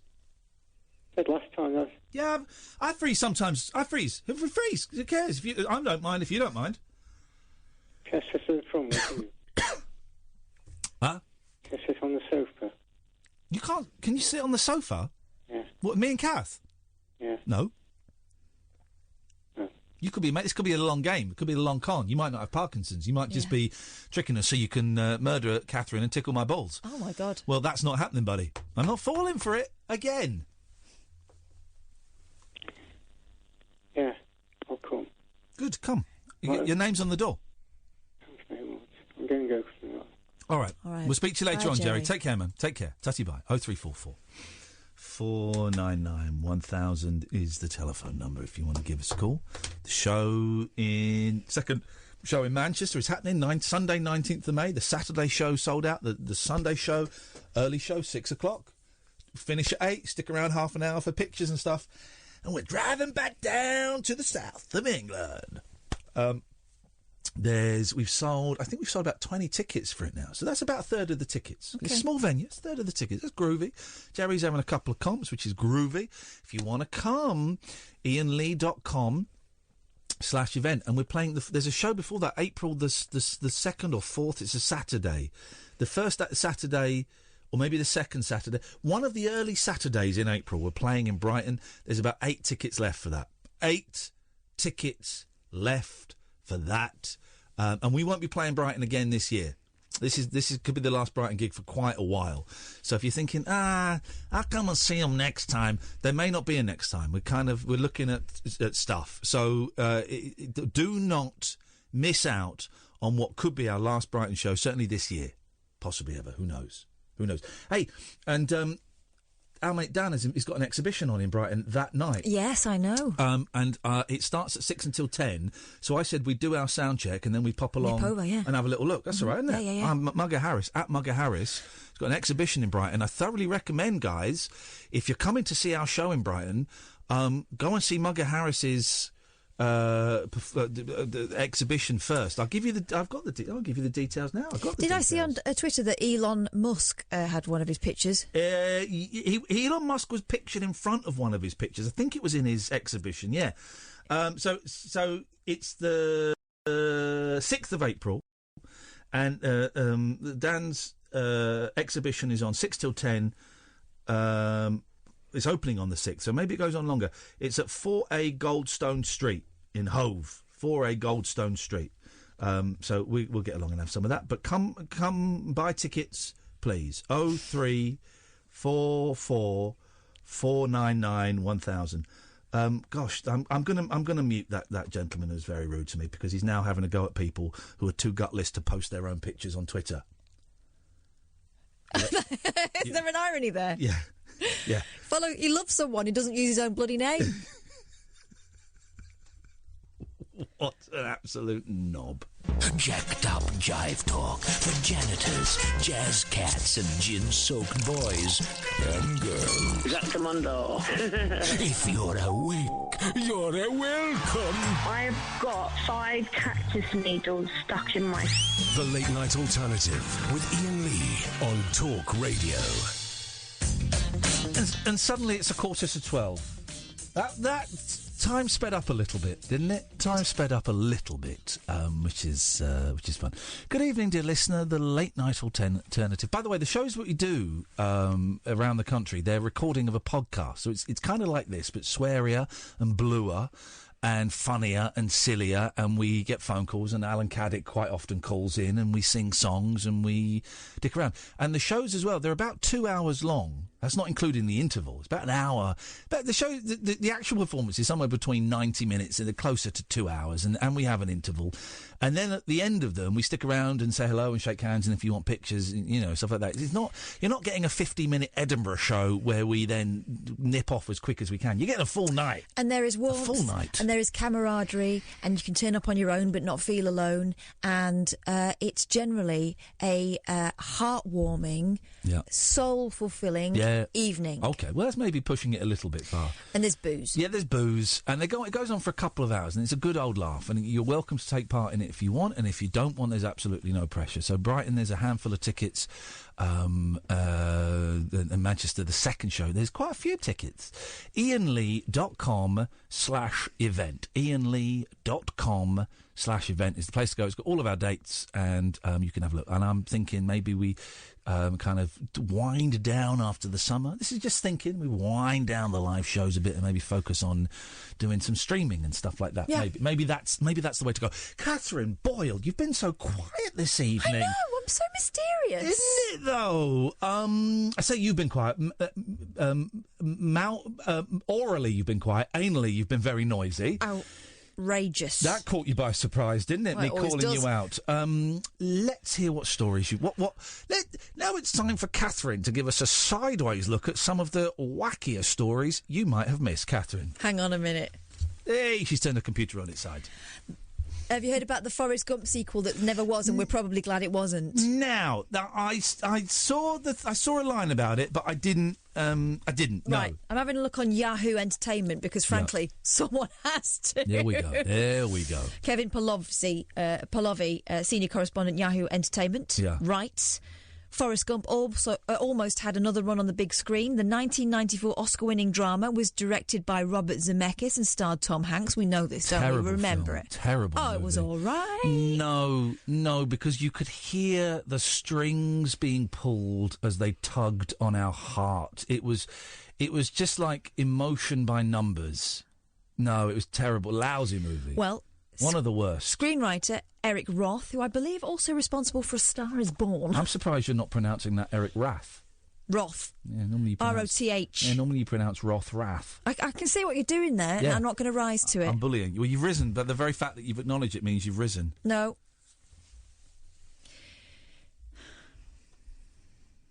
Oh, Eric Rath, who nabbed one of the film's 6 Academy Awards for adapting Winston Groom's novel, filed a completed draft on September the 10th, 2001.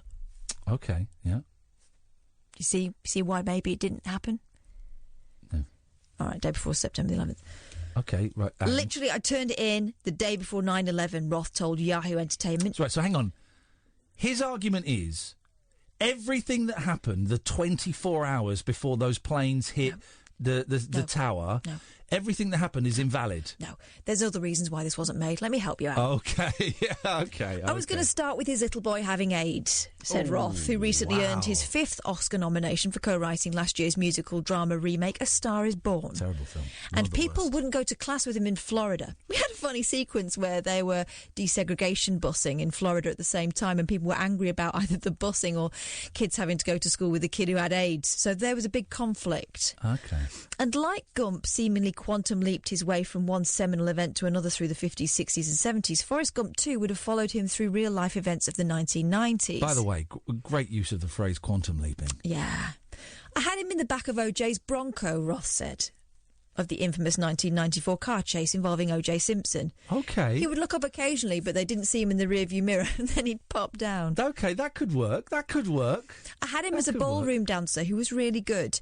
He could do the rotation ballroom dancing, and then eventually, just as a sort of charity thing, he danced with Princess Diana.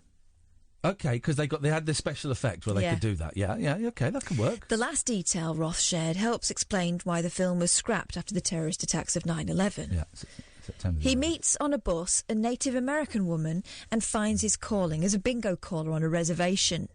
And the big event in that, which you could see was diminished only in tragedy, I guess, because it's the same tragedy, but every day he'd go and wait for his Native American partner.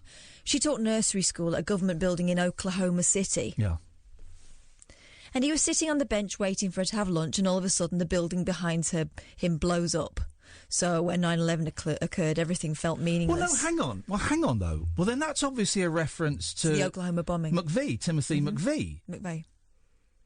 No, you're thinking of John McVeigh from Fleetwood Mac. Timothy McVeigh. So, I don't understand why September 11th would stop that. You know, buildings blowing up.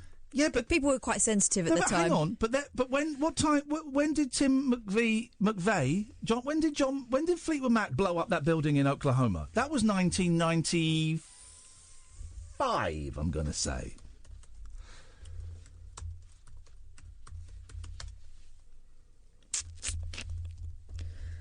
April 19th, 1995.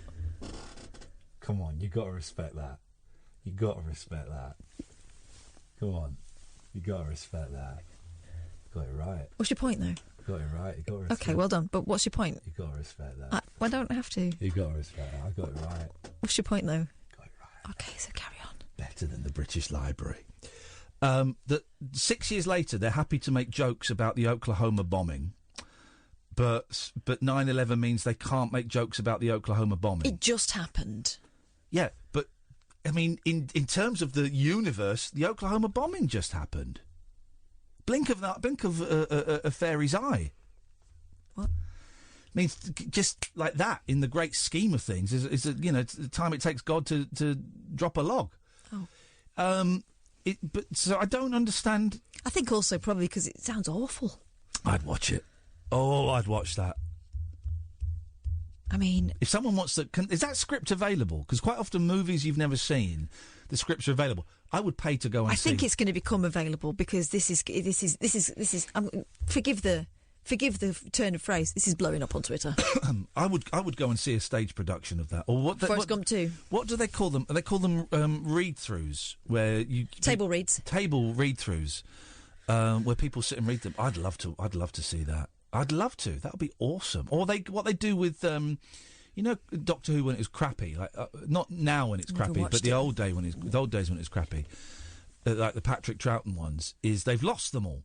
There's not one exists. One exists. One Patrick Troughton episode exists, but over 400 Patrick Troughton episodes have been lost. Right.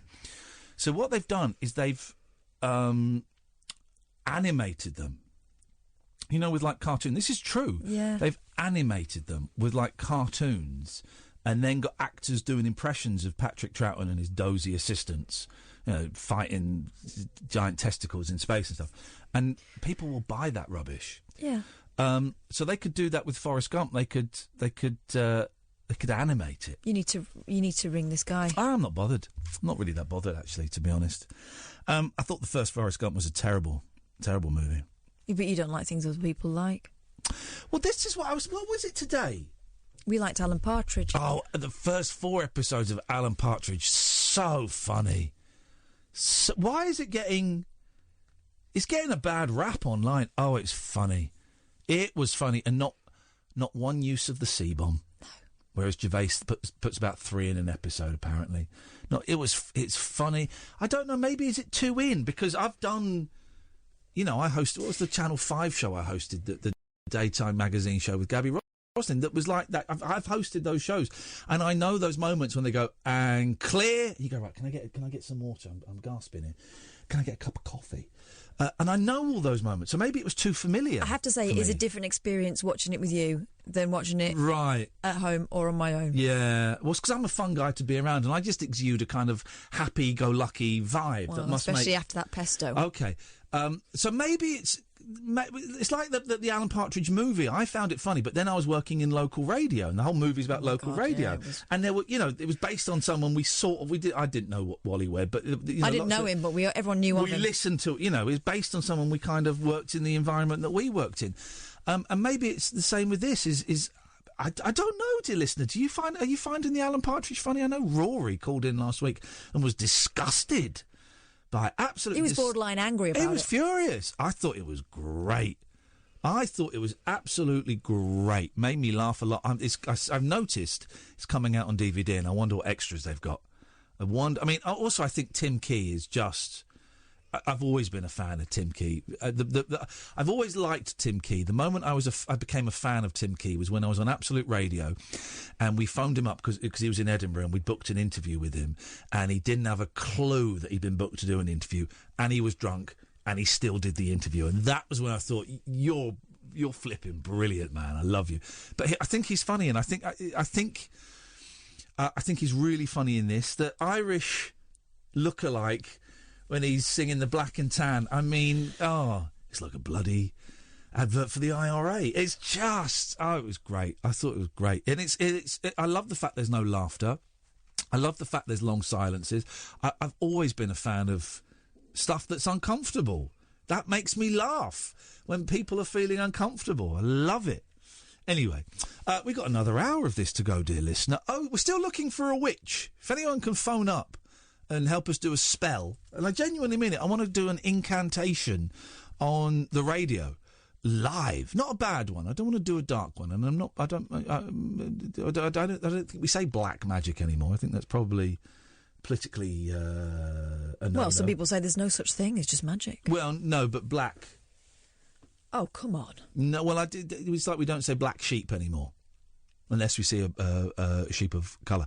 0344 499 1000 is the telephone number. The Late Night Alternative with Iain Lee and Katherine Boyle, weeknights from 10 on Talk Radio. The Late Night Alternative with Iain Lee on Talk Radio. We have ways of making you talk. Ladies and gentlemen, the troubadour. Dan Hicks is our leader.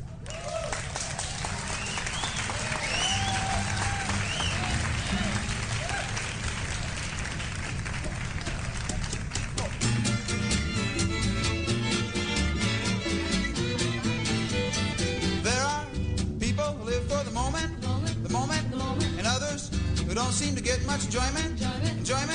Some are always glad, others always sad. But lately, seems that I've been somewhere in between. It's a funny feeling, love's what I mean. Yes, I'm so in love, can't tell down from up above, down, down, down from up above. I feel like singing. I feel like singing.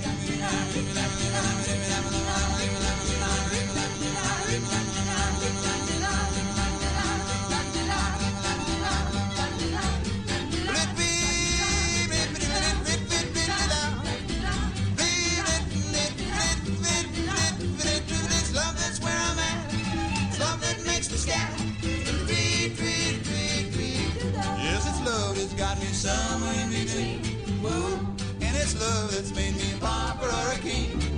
I don't know which one, but it sure is fun. Fun, fun, fun, fun. I feel like singing,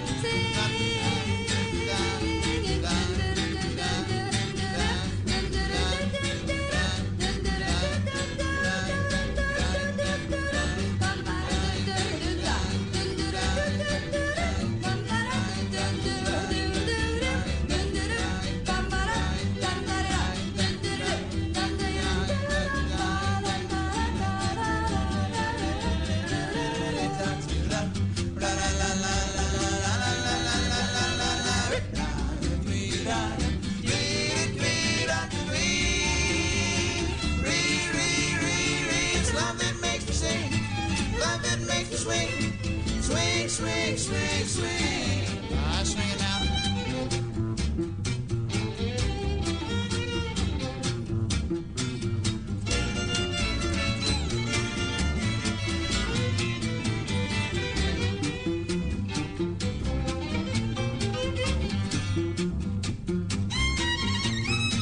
Yes, I'm so in love. Can't tell down my butt. Down, down, down, down, down. Here we go. Here we go. Down, down, down. I'm so in love. He's so in love.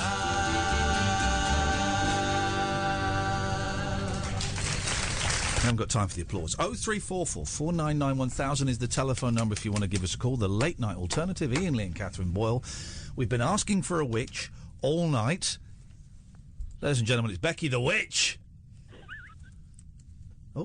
Hello. Hello, Becky. Hello, Becky, Hi. my old friend. It's good. We're not old friends. I just want to say that. Becky, it's lovely. You are an actual bona fide witch. I can feel the powers coming through the phone line. I can feel it coming in the air tonight.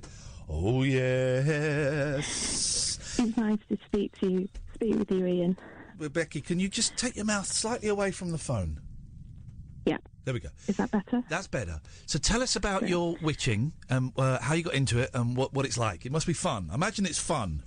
It is fun, yes. I'm solitary practising, and I have been so since I was about 15, 16. Okay. Solitary practising? Meaning she's not part of a coven. She's not. So you're not in a coven. So you do this on your own. No. You're an onanist. What? She does it on her own. She's an onanist. Okay. Yes, Ian's right. I am an onanist. There we go. Fantastic. Well, it's lovely to make your acquaintance. So Can I just say one thing first, though, Ian, please? Please do, Becky. Yes. Yes, I have quite bad phone anxiety. Okay. So if I stumble and pause for a long time, that's because I'm not used to being on the phone. Hey, well, listen, in that case, we doubly, triply appreciate you calling up. We get a lot of people phoning up to whom the phone... I hate phone calls, Becky, and it's weird that I do this job, but it's because it's not... For us, it's not a phone. We've got headphones and a microphone. But I have respect for almost everybody that calls up the show. Not that guy that called me a winker. I've got no respect for him. But we do get a lot of people that phone up, and the phone is not their first choice of communication tool, but they do it. No. So you take as long as you need, and we will play nice with you. Okay. Okay. What? All So right. what got you I have into a few it? questions. Okay. So, Okay. Here we go. okay. No. Okay, I'll answer your question first. Okay, then we'll answer yours. Sounds like a deal. Yeah. Well, what got me into witchcraft really, I've always been fascinated in, well, mythology and storytelling and such, and the two kind of interlink as well. Okay. Because, especially with Greek mythology, is what I'm mainly interested in. With witchcraft, paganism, and what have you, you're worshipping deities, basically. Well, for a lot of people, with paganism, it's an umbrella term. Yeah. But with witchcraft, it's the practicing of, obviously, doing magic and spells and what have you. Okay. Now, what did you... That can be incorporated into witchcraft. Okay, now what would you like to ask us? I would like to, mainly ask your intent of the spell. I would like Katherine to die. What? Sorry? I would like Katherine to die. Well, I will eventually. Just hang on. No, I don't. I'm joking. I'm joking. I would like Katherine to be less annoying. Oh. I would like Katherine to lose her voice. I would like Katherine to take a month off work sick. I would like... Teasing. I don't know. I don't want to do... Listen, we don't want to do a bad spell, because you don't sound... I don't want to do a bad spell. I don't want to get involved in that shiz. But I want to do... I want to do a spell that brings good and love in the spiritual sense to everybody to whom they are is touched by. What? To whom they is touched by. Well, everyone who's listening and can hear it. Right, yeah. Fare thee well, fare thee well. Iain, it all depends on your intent. Yes. Because my that intent is loving. Your intent alone, that is powerful enough. Exactly, 'cause it's changing the atoms of the... Yeah. Exactly. You don't necessarily need to do a spell. Okay. Oh. I know, it's a shocker. That is total mind blown, that, isn't it? It's like, oh my God. I'm a bit disappointed. It is quite disappointing, yeah. It's like, I don't always do spells. It's like every day I don't do spells. It's like probably once in a while. It's like today I've done a spell. Okay, what was the spell for today? Was it to make Katherine have a month off ill? Stop it. No, it wasn't. It wasn't for anybody in particular. It was just... Wipe that tear off your face and focus on the show, Boyle. He's supposed to be my best mate, Becky. Have you heard this? Nothing but venom. I've got some venom. If we need venom, I've got venom. I managed to milk a snake today. Awesome. Which kind of snake? A deadly cobra. Katherine, don't you dare! Don't you dare! That is trouser snake. That is vulgar. That is vulgar. I'm sorry, Becky. She's got phone anxiety, and you're making it worse. Oh my God! I know. Sorry. It's all right. Okay. Okay. Hang on. Hang on a minute. Are you phoning up to tell us that we can't do a spell? I never said that. Oh, I like Becky. I like Becky a lot. Let's do a spell. Let's do a spell that spreads love to everybody what doth touch it. Right. Okay. When you think of love, what colour do you think? Red. Red. Bit passionate, bit fiery, that. Bit sore. Bit saucy. Saucy, not sore. Saucy. Maybe tone it down a bit. What about pink? No. Pink makes me think of like animals that are ill. It does, actually. Really? It does. No, it does. Why is that funny? Pink makes me think of animals that are ill. Gosh. Okay, how about... Okay, how about a dark... How about... what colour is crimson? Is that red? It's red again, yeah. How about a dark green makes me think of love. Does it? Green is a good colour for love. Yeah, isn't it just? Thank you, Becky. Yeah. Especially apple green. Yes, lovely apple green. I'm thinking of apple green. Okay. Right, okay, so if you have... Do I need to get something to prick my finger with? No. Okay, you don't need... Because I can get some... If you need blood, I can get some. I can get some of mine. No. Okay. No, we don't need to play with blood. Okay. No, because I... If you need any other fluids... I have a blood phobia anyway, so I don't do that. Okay, right, okay. Someone is asking, could you not do a spell to cure your phone anxiety? But that's a little unfair, I think. it's a little unfair, Jamie. Come on. Mental health illnesses. Oh my God. I know. Okay. Can you bind sarky asses on Twitter? If we could, we would, wouldn't we? On Twitter. Okay, right. So we're thinking of now. Does everyone need to think of green, or is it just me that needs to think of green? No. If you have something that is green, that could help you with take your jumper off. Your intent. Take your jumper off, Katherine. Oh God, this is all a ruse to get my top off. Then you're probably going to have to actually take your blouse off as well. No, I'm not. I've got Katherine's green jumper. It's got pictures of foxes on, though. Oh, Look at this. Oh, jeez. I look at the side that doesn't have foxes on, so I'm holding Katherine's green jumper. Okay. All right, so we need words, like a actual... Oh, I can feel something. An incantation. Poem or something, incantation. Yes, that's the word I was looking for. Well, I was hoping you would have... an incantation. It's my spell. It's your spell. Oh, so you can make this stuff. Stop caressing my jumper. That's a bit creepy. No. I'm harnessing its energy. I'm charging the atoms. Can you hurry up because I'm getting cold? Okay. Okay. So we've got the intention of making the world happy, positive. Not the world. Yeah? Not the world. The people that the people that doth hear this spell. Ye shall be rewarded with love. That's good enough. Oh, no, I've not... No, that was just who I want... That's not the spell. I can do a better spell than that. Okay. Yeah. Lo, doth people that doth hear this incantation transmiti... I'm doing some Latin as well. Oh, yeah, when? That's very good. Transmiti... through the airwaves, lo, you doth feel the prickly fingers of warm-heartedness and love caress thine body and soul in a warm and loving way. Be free, hold on, be one, love. One love. Let's get together and feel all right. So mote it be. So mote it be, baby. Yeah. So mote That's it. it. Well done. Have we done a spell? Yes, man. Yes, man.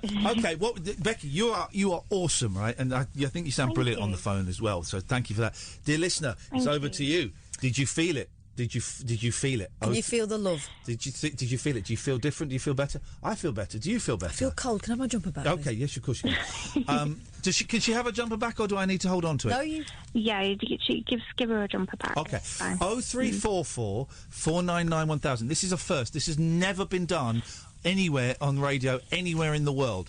We just did a spell thanks to Becky the Witch. And I'm sorry to just, demean you to your job. Did you feel it? Do you feel love? Do you feel better? Call us. Let us know. I want to hear your story. I want to hear how I have improved your life tonight. I want to hear what's happened.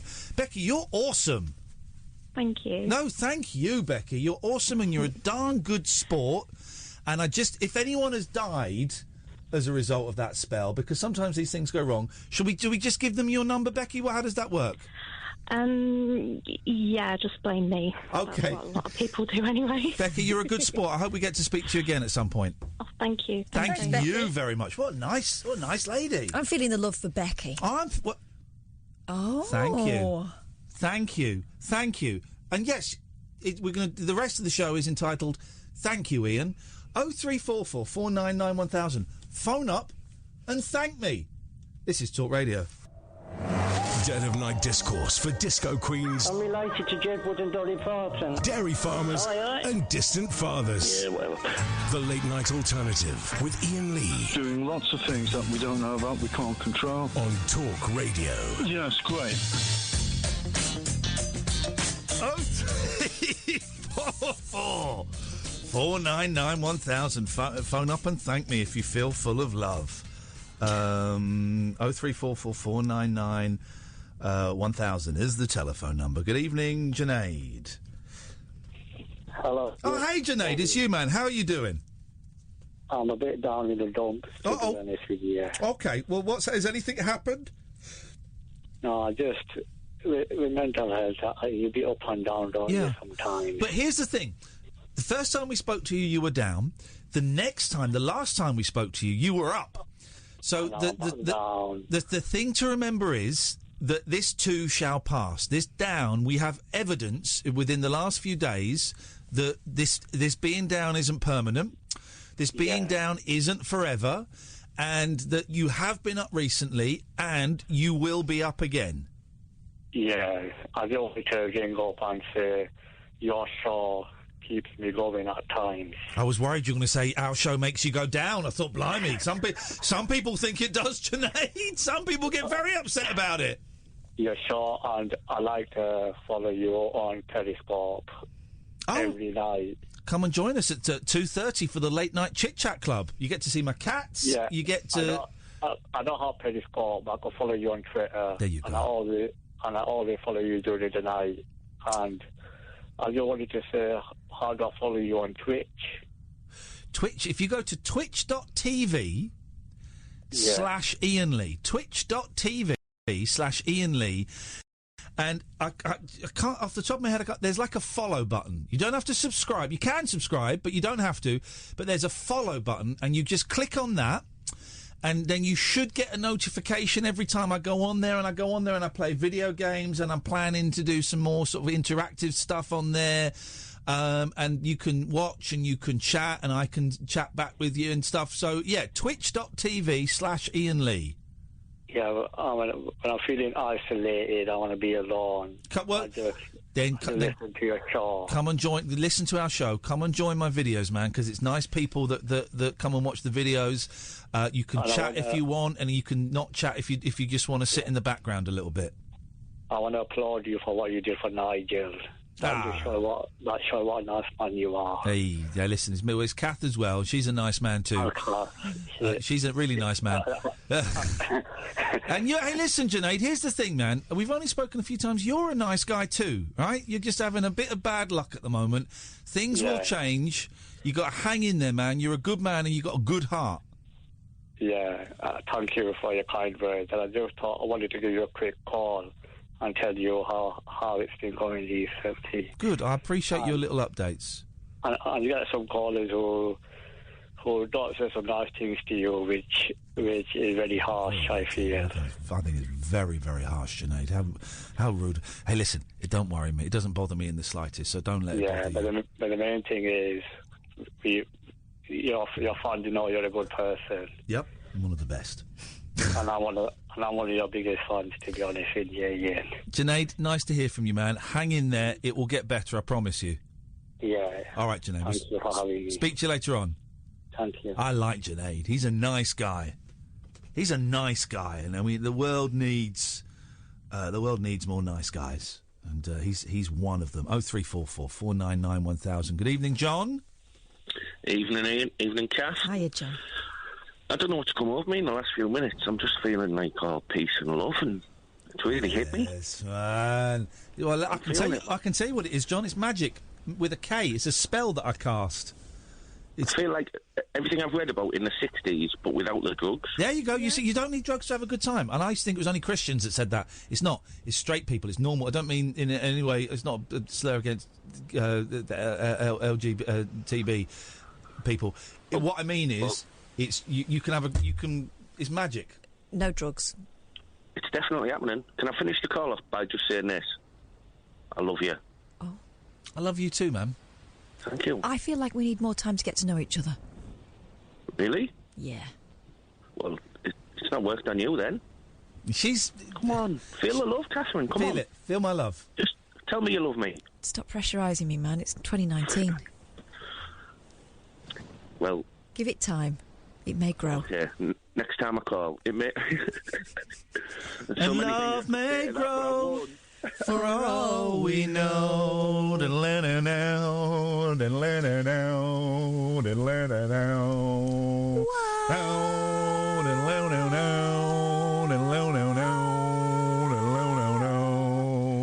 love, look at the two of us, strangers in many ways. Let's take a lifetime to say I knew you well, for only time will tell us so, and love may grow for all we know.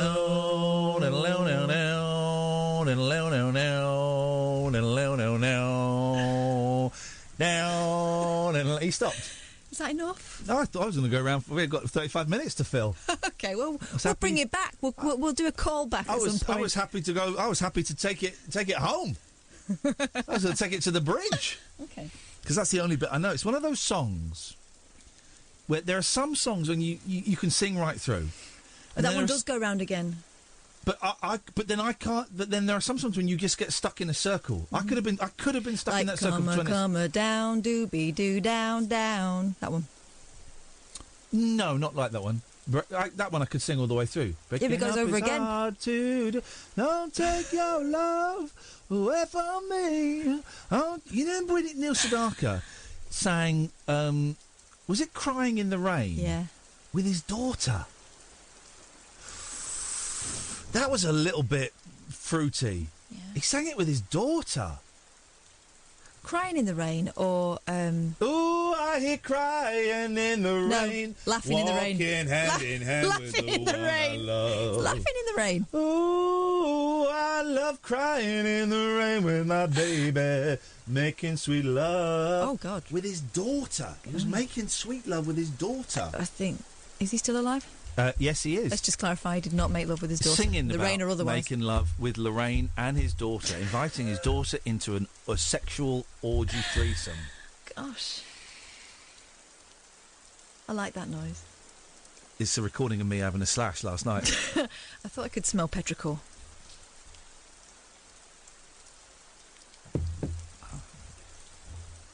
Oh, I hear crying in the rain. Walking hand in hand with the one I love. Ooh, I want to touch you any day. What? Can Touch you my what? see my love coming to you? What? When they coming to you? Oh, I splashed that on your hair. What? I want to know what underwear you are wearing. Ooh, I'm crying in the rain as you brought me off again with my baby. Oh, my God. With his daughter. Oh, with his not right, is it? Okay, let's name them. Best Neil Sedaka songs. All right. Also, we'll play Neil Sedaka Polka. Carol. Oh, Carol. So, okay. Solitaire. Oh, did you do that one? I think so. Solitaire's the only game in town. Carpenters did that one as well. I think he did write Beautifully. Solitaire. Okay, all right. I think he did write it. I used to be into Neil Sedaka, so you're going to lose this. Something about being 16. Okay, you've lost it. Happy birthday, sweet 16. That is something about being 16. All right, Calendar Girl. Oh. January, you start the year off fine. February, you're my little Valentine. March, I'm gonna march you down the aisle. April, you're the kind of shower that makes me smile. Yeah, don't mouth the word golden to me. You're better than that. I'm not. Yeah. I can't remember what. My heart's in a whirl. I bum, my little calendar girl. Yeah. Every day. Oh. Every day of the year. See if I can remember what happens in all the other months. May. I hold your hand. May. No, it's not. May. A better booty, bada bum bum bum. Okay. June. I can't remember the rest of the months. Okay, I can't remember the first four. Right. Okay. Are you out? No, hang on. Laughing in the Rain. We've just done that. No, you kept saying Crying in the Rain, so that was the Everly Brothers. Next. Okay. I'm trying to think. I had a Neil Sedaka album. I had several.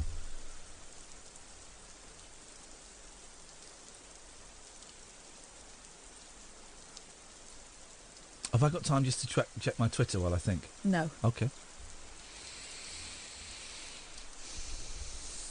Let me think.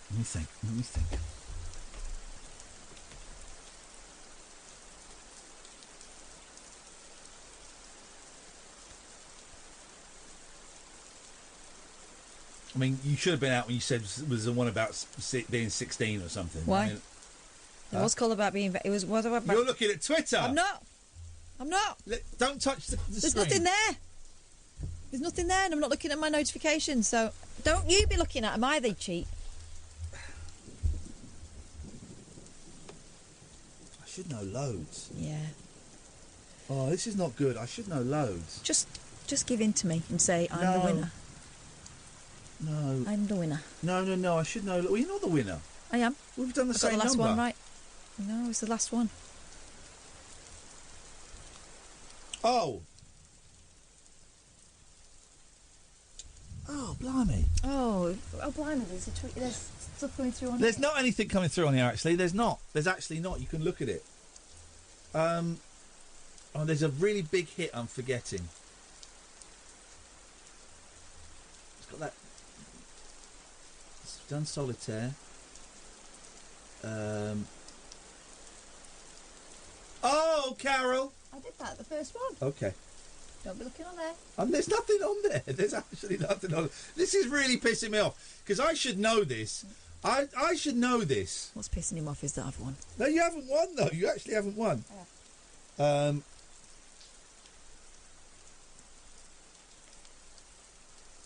Because he had some hits in the early '60s, then he stopped. Then he signed up.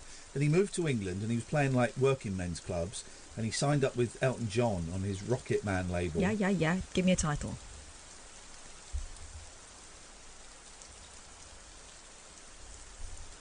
Oh, Carol! No. There's nothing. I don't know. And this is annoying because I should know. Should know Neil Sedaka songs.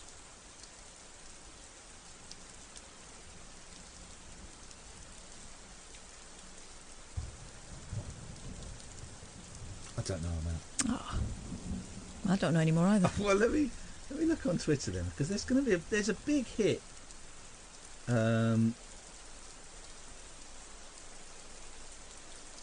Right, right, hang on a minute. Let me have a look. Neil Sedaka. Sorry. This has now become one man having a breakdown. Neil Sedaka songs. Breaking up is hard to do. Comma, down, doobie doo, down. Calendar Girl. The Immigrant. Oh! I'm living right next door to an angel, and I want to have it off with her. Oh, I don't know that one, and neither did you. Oh, I know what you wrote. Is this the way to Amarillo? That was one. Oh, no, I know the one I was thinking of. That's where the music takes me to a bright... You know that song? Yeah. That's where the music takes me to a brighter day. That's where the music takes me, helping me to find my way. When I feel I come down and I can't get on low. Oh, I can feel my music coming. Here we go. That's when the music takes me to a brighter day. Yeah, I might have to buy some Neil Sedaka. That is like the whitest gospel I've ever heard.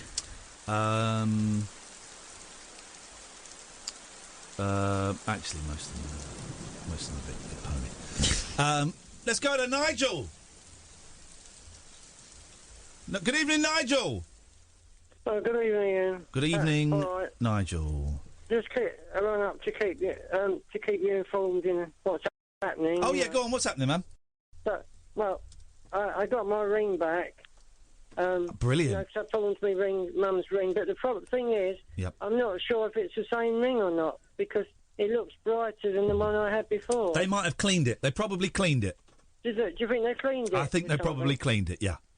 It's the same shape and it's got a pattern on it, but I have a feeling they might have. It might just be me worrying, mightn't it? I They think wouldn't so. give me a different one. I would be they? very, very surprised, Nigel. I would try and put that out Yeah. of your mind. I think it's the same ring. It's not one of those cheap ones that people have in the cheap gold ones. No, I would be very. I think that. But just they to wouldn't be able to risk it, would they? No, but just to be on the safe side, don't go and pawn any more of Mum's rings, right?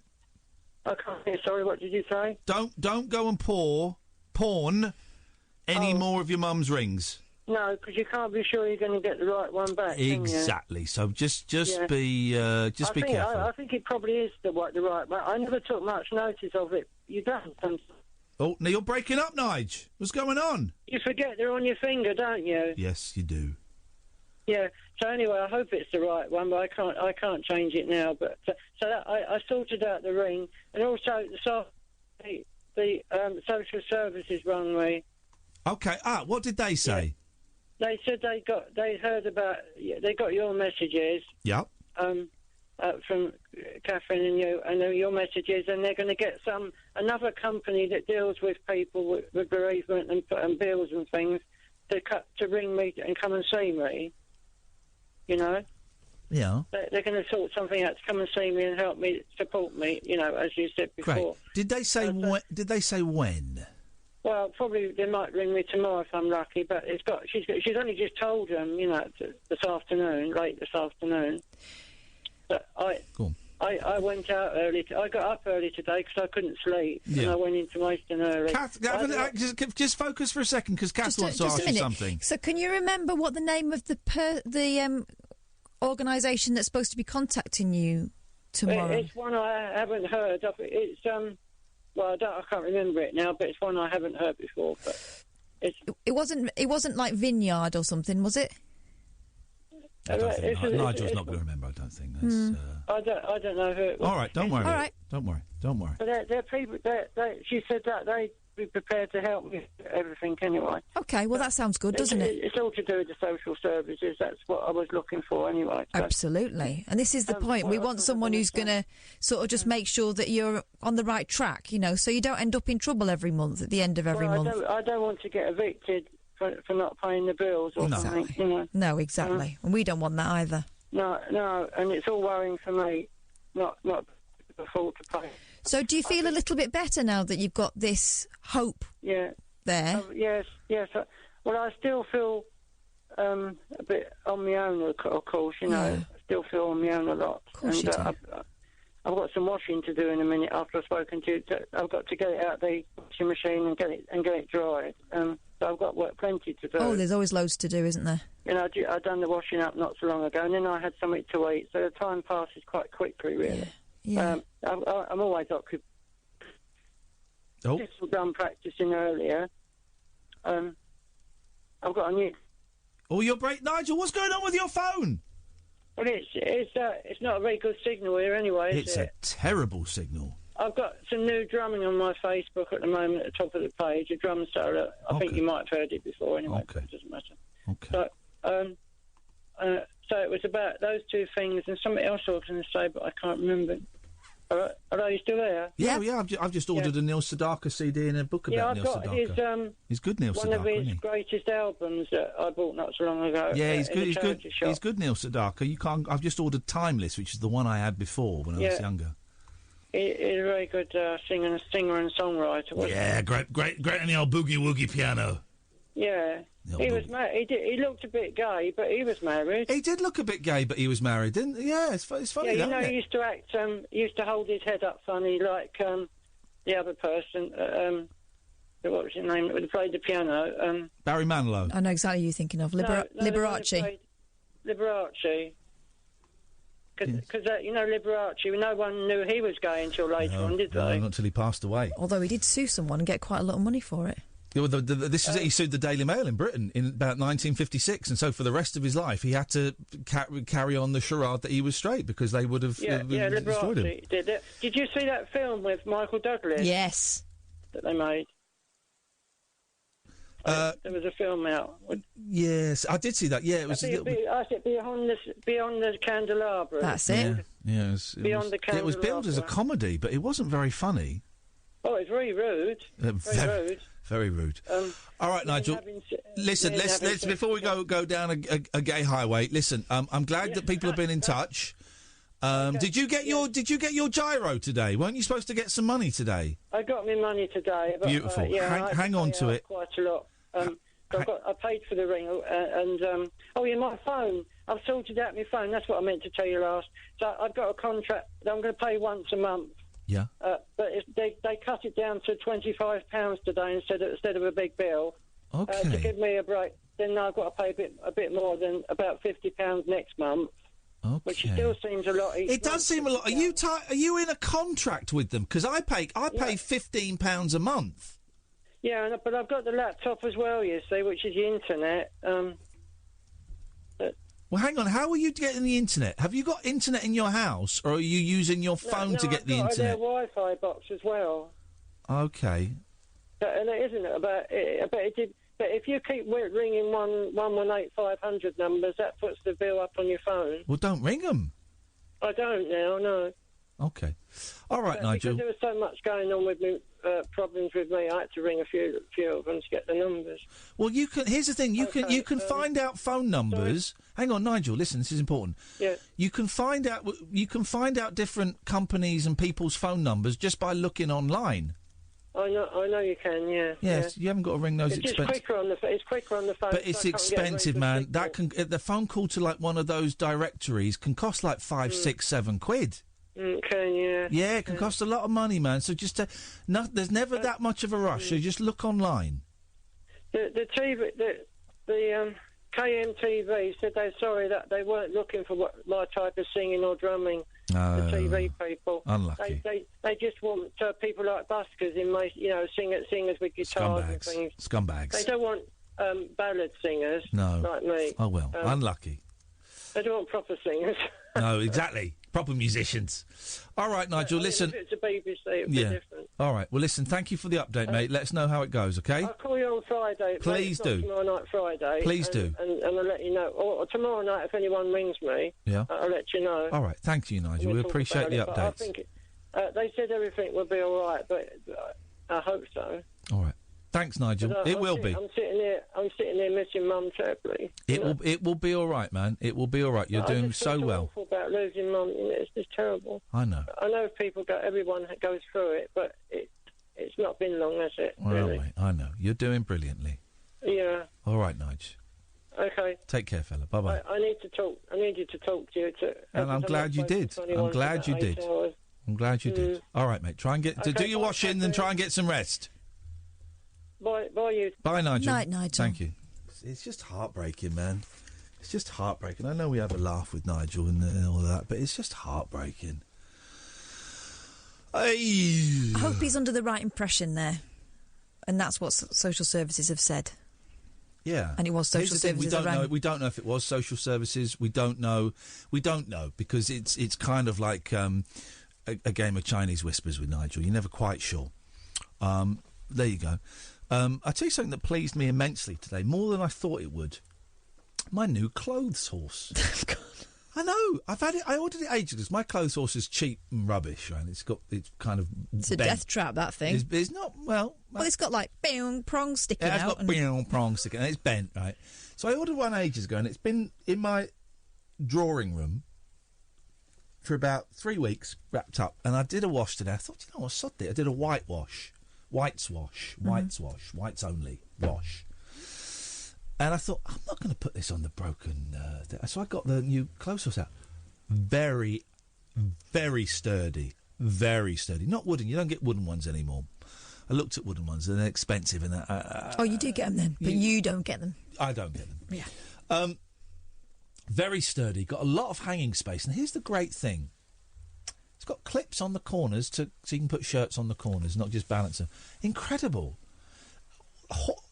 clothes horse technology has come on so far. Hasn't it, though? It's incredible. I don't use one. I've got a dryer. My mother-in-law once bought us a clothes horse that you plugged in and it heated up. Oh, fancy. You think it'd be great, dry your clothes, yeah? Well, no, it didn't. All it would do... Dry a stripe. Would dry that stripe that the clothes were rested on. Oh. And so we tried it like 3 times and discovered that. So we never plugged it in. So it's just a really heavy clothes horse with a plug. Here's the thing. Sometimes there's a reason why innovations don't catch on. And if that had been the case, everyone's would have been heated, wouldn't they? You can start with... You can imagine him going on like Dragon's Den or Shark Tank and dragons going, we're out. Shark's going, we're out.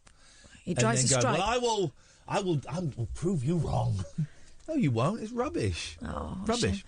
0344 499 1000. It's the last 10 minutes of the show before Paul Ross comes in. This is the Late Night Alternative, weeknights from 10 with Iain and Kath on Talk Radio. It's electric, it's eclectic, it's always rule-free. It's the Late Night Alternative with that man, Iain Lee. On Talk Radio. They say that waking up is so hard to do. Now I know that it's true. Don't say that this is the end.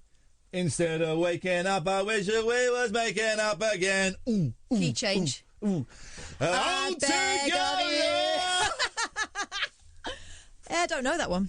It's cool. It's breaking up is hard to do, but I changed it to waking up is hard to do because they said waking in the in that trailer just there for that programme that we just heard. Oh right, yeah. The breakfast programme. Yeah. Is the thing. I do find waking up increasingly hard to do. Just leave that there. What have you got for us? Do you forget people's names as soon as you're introduced? Yes, Iain Lee does. Well, that's because I'm borderline genius. Forever lose track of your car keys? Yes, Iain Lee does. No, I don't. No, I don't, actually. So screw you, you shit stirrer.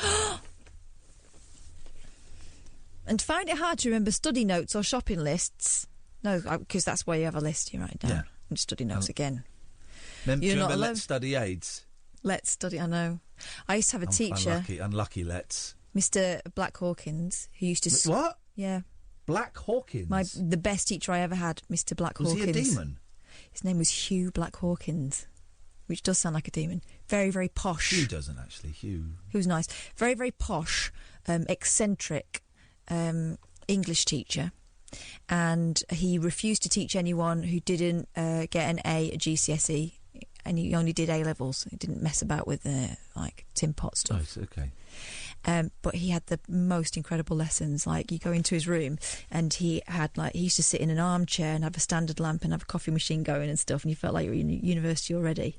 And he was hilarious, and they were swearing and all sorts. It was great. What was his name? Dr. Black Digger? Mr. Black Hawkins. That was it, okay. Or BH, as we used to call him. Okay. But if you ever had the audacity to try and submit an essay that had been, you'd used something like... You'd done a William Let's. H. Macy. Yeah, if you'd done a Let's, or what was the other one that you used to use? York Notes. All that kind of stuff. He used to scream at you across the playground. You've got AIDS. Oh. Flippin' heck. Yeah, shame you. What a disgusting attitude. Well, I wish you hadn't named him, because I can't really say anything more now. We're kind of stuck in He's a terrific teacher. There we go. That's what we're stuck with, because you named him. Terrific teacher. You named him, and that's what we're stuck with. Changed my life. You named him. That's what we're stuck with. Love him. Okay, carry on. Best teacher ever. Anyway, so if you forget stuff, Mark Channon is one of the first grandmasters of memory, which is probably easy. If you're the first one, you have to remember a bit. Oh, do you know? I forgot. I've got this story. How to improve your memory. And worked with Nigel. Come to Joey Essex, Gok Wan, and Valerie Singleton on a programme. Yeah, called "Can I Improve My Memory?"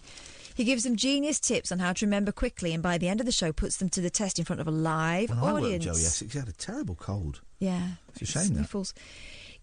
First of all, get interested. It sounds obvious, but if you're really interested when you meet someone, read a book or listen to someone talk, you're more likely to learn and remember. Ask yourself, what's interesting about this? Immediately you pay more attention. I learnt this. Here's the thing. The show is not scripted, but we planned this and we've learnt this. earlier in the day. Okay, so let's challenge you. Second thing. Be okay. Okay, about forgetting things. When people get anxious about the things they forget, then it's more likely their memory will fail. Start to be okay with not remembering where you left your keys. They're not important things to get stressed about. The more relaxed you are, the more you remember. Now, how I learned that is, I remember, thought of number 2, so I thought of a poo, and I thought of it's okay to poo. So to be okay. You've got to relax. With forgetting things. So it's okay to do a poo and forget to wipe your bum. That's how I remembered. Good. Well, whatever works. Let's just take this call from Nigel and get it over and done with. Good evening, Nigel. Good evening, Ian. I have got a point of order about your show tonight. I'll give you a point of order right up your jacksie in a minute, son. Yeah. Yes, Nigel. That's not very nice, is it? But I'll accept it. Thank you. But the point of order is that Liberace sued the Daily Mirror, not the Daily Mail. Oh, come on. Listen, I am working at 1,000 miles an hour. I am riffing, I am jiffing, I am spiffing. I am coming up with stuff as quick as you like. I knew it was a newspaper. I knew it was British. I knew it began with an M. I just got the wrong one. What year was it? 1956? No, I'll tell you the reason why I know this, because you're going to laugh at this. He sued my dad's cousin. Because my dad had two cousins. One was the showbiz writer for the Mirror. Yes. And one was the famous cartoonist for the Mirror, Phil and Don Zeg. Oh, yeah. And I think he got £25,000 back in the day, which was a lot of money. And what year was it, though? Especially, I think it was in the early. I think it's in either late 60s or mid 70s. I can't remember. Bullshine. Google it, Catherine. What year? Bullshine. I'm about to destroy you. What year, Catherine, did Liberace sue the Daily Mirror? Because I will not be. 1959. Was it 59? Was it? 1959. When am I going to come and photograph you? Thank you very much for your call, Nigel. Please come in. 1959. Who was the 50s? Who was the 50s? The economist who once had the name Cassandra, whose name was William something. Right. Well, there was male. Cassandra, of course, foretold the fall of Troy in Homer's magnificent Iliad. Oh, there you go. Yeah. There you go. William Connor. There you go. See, look at this. It's educational. Like we're playing this show. It really is. Infotainment. Laugh while you learn. How you doing, I Paul? love your jumper. Is that Thank Vixens you. on it? It's a man's jumper. I'll give you the link. Well, no, it's not for me. Yeah, I've just you seen could wear this. it's quite cheap looking. There's not the design on the back. Not for me. With all respect. I think it's a beautiful jumper. I love it. I actually saw it on a fella last week and tracked it down online. It could be a low-key superheroines jumper. Superheroines. It's got that kind of superhero vibe from Netflix. I'm not really a jumper kind of guy because I get very hot. I've got jumpers I don't wear very often, but a jumper like that with cats on, I'll be in.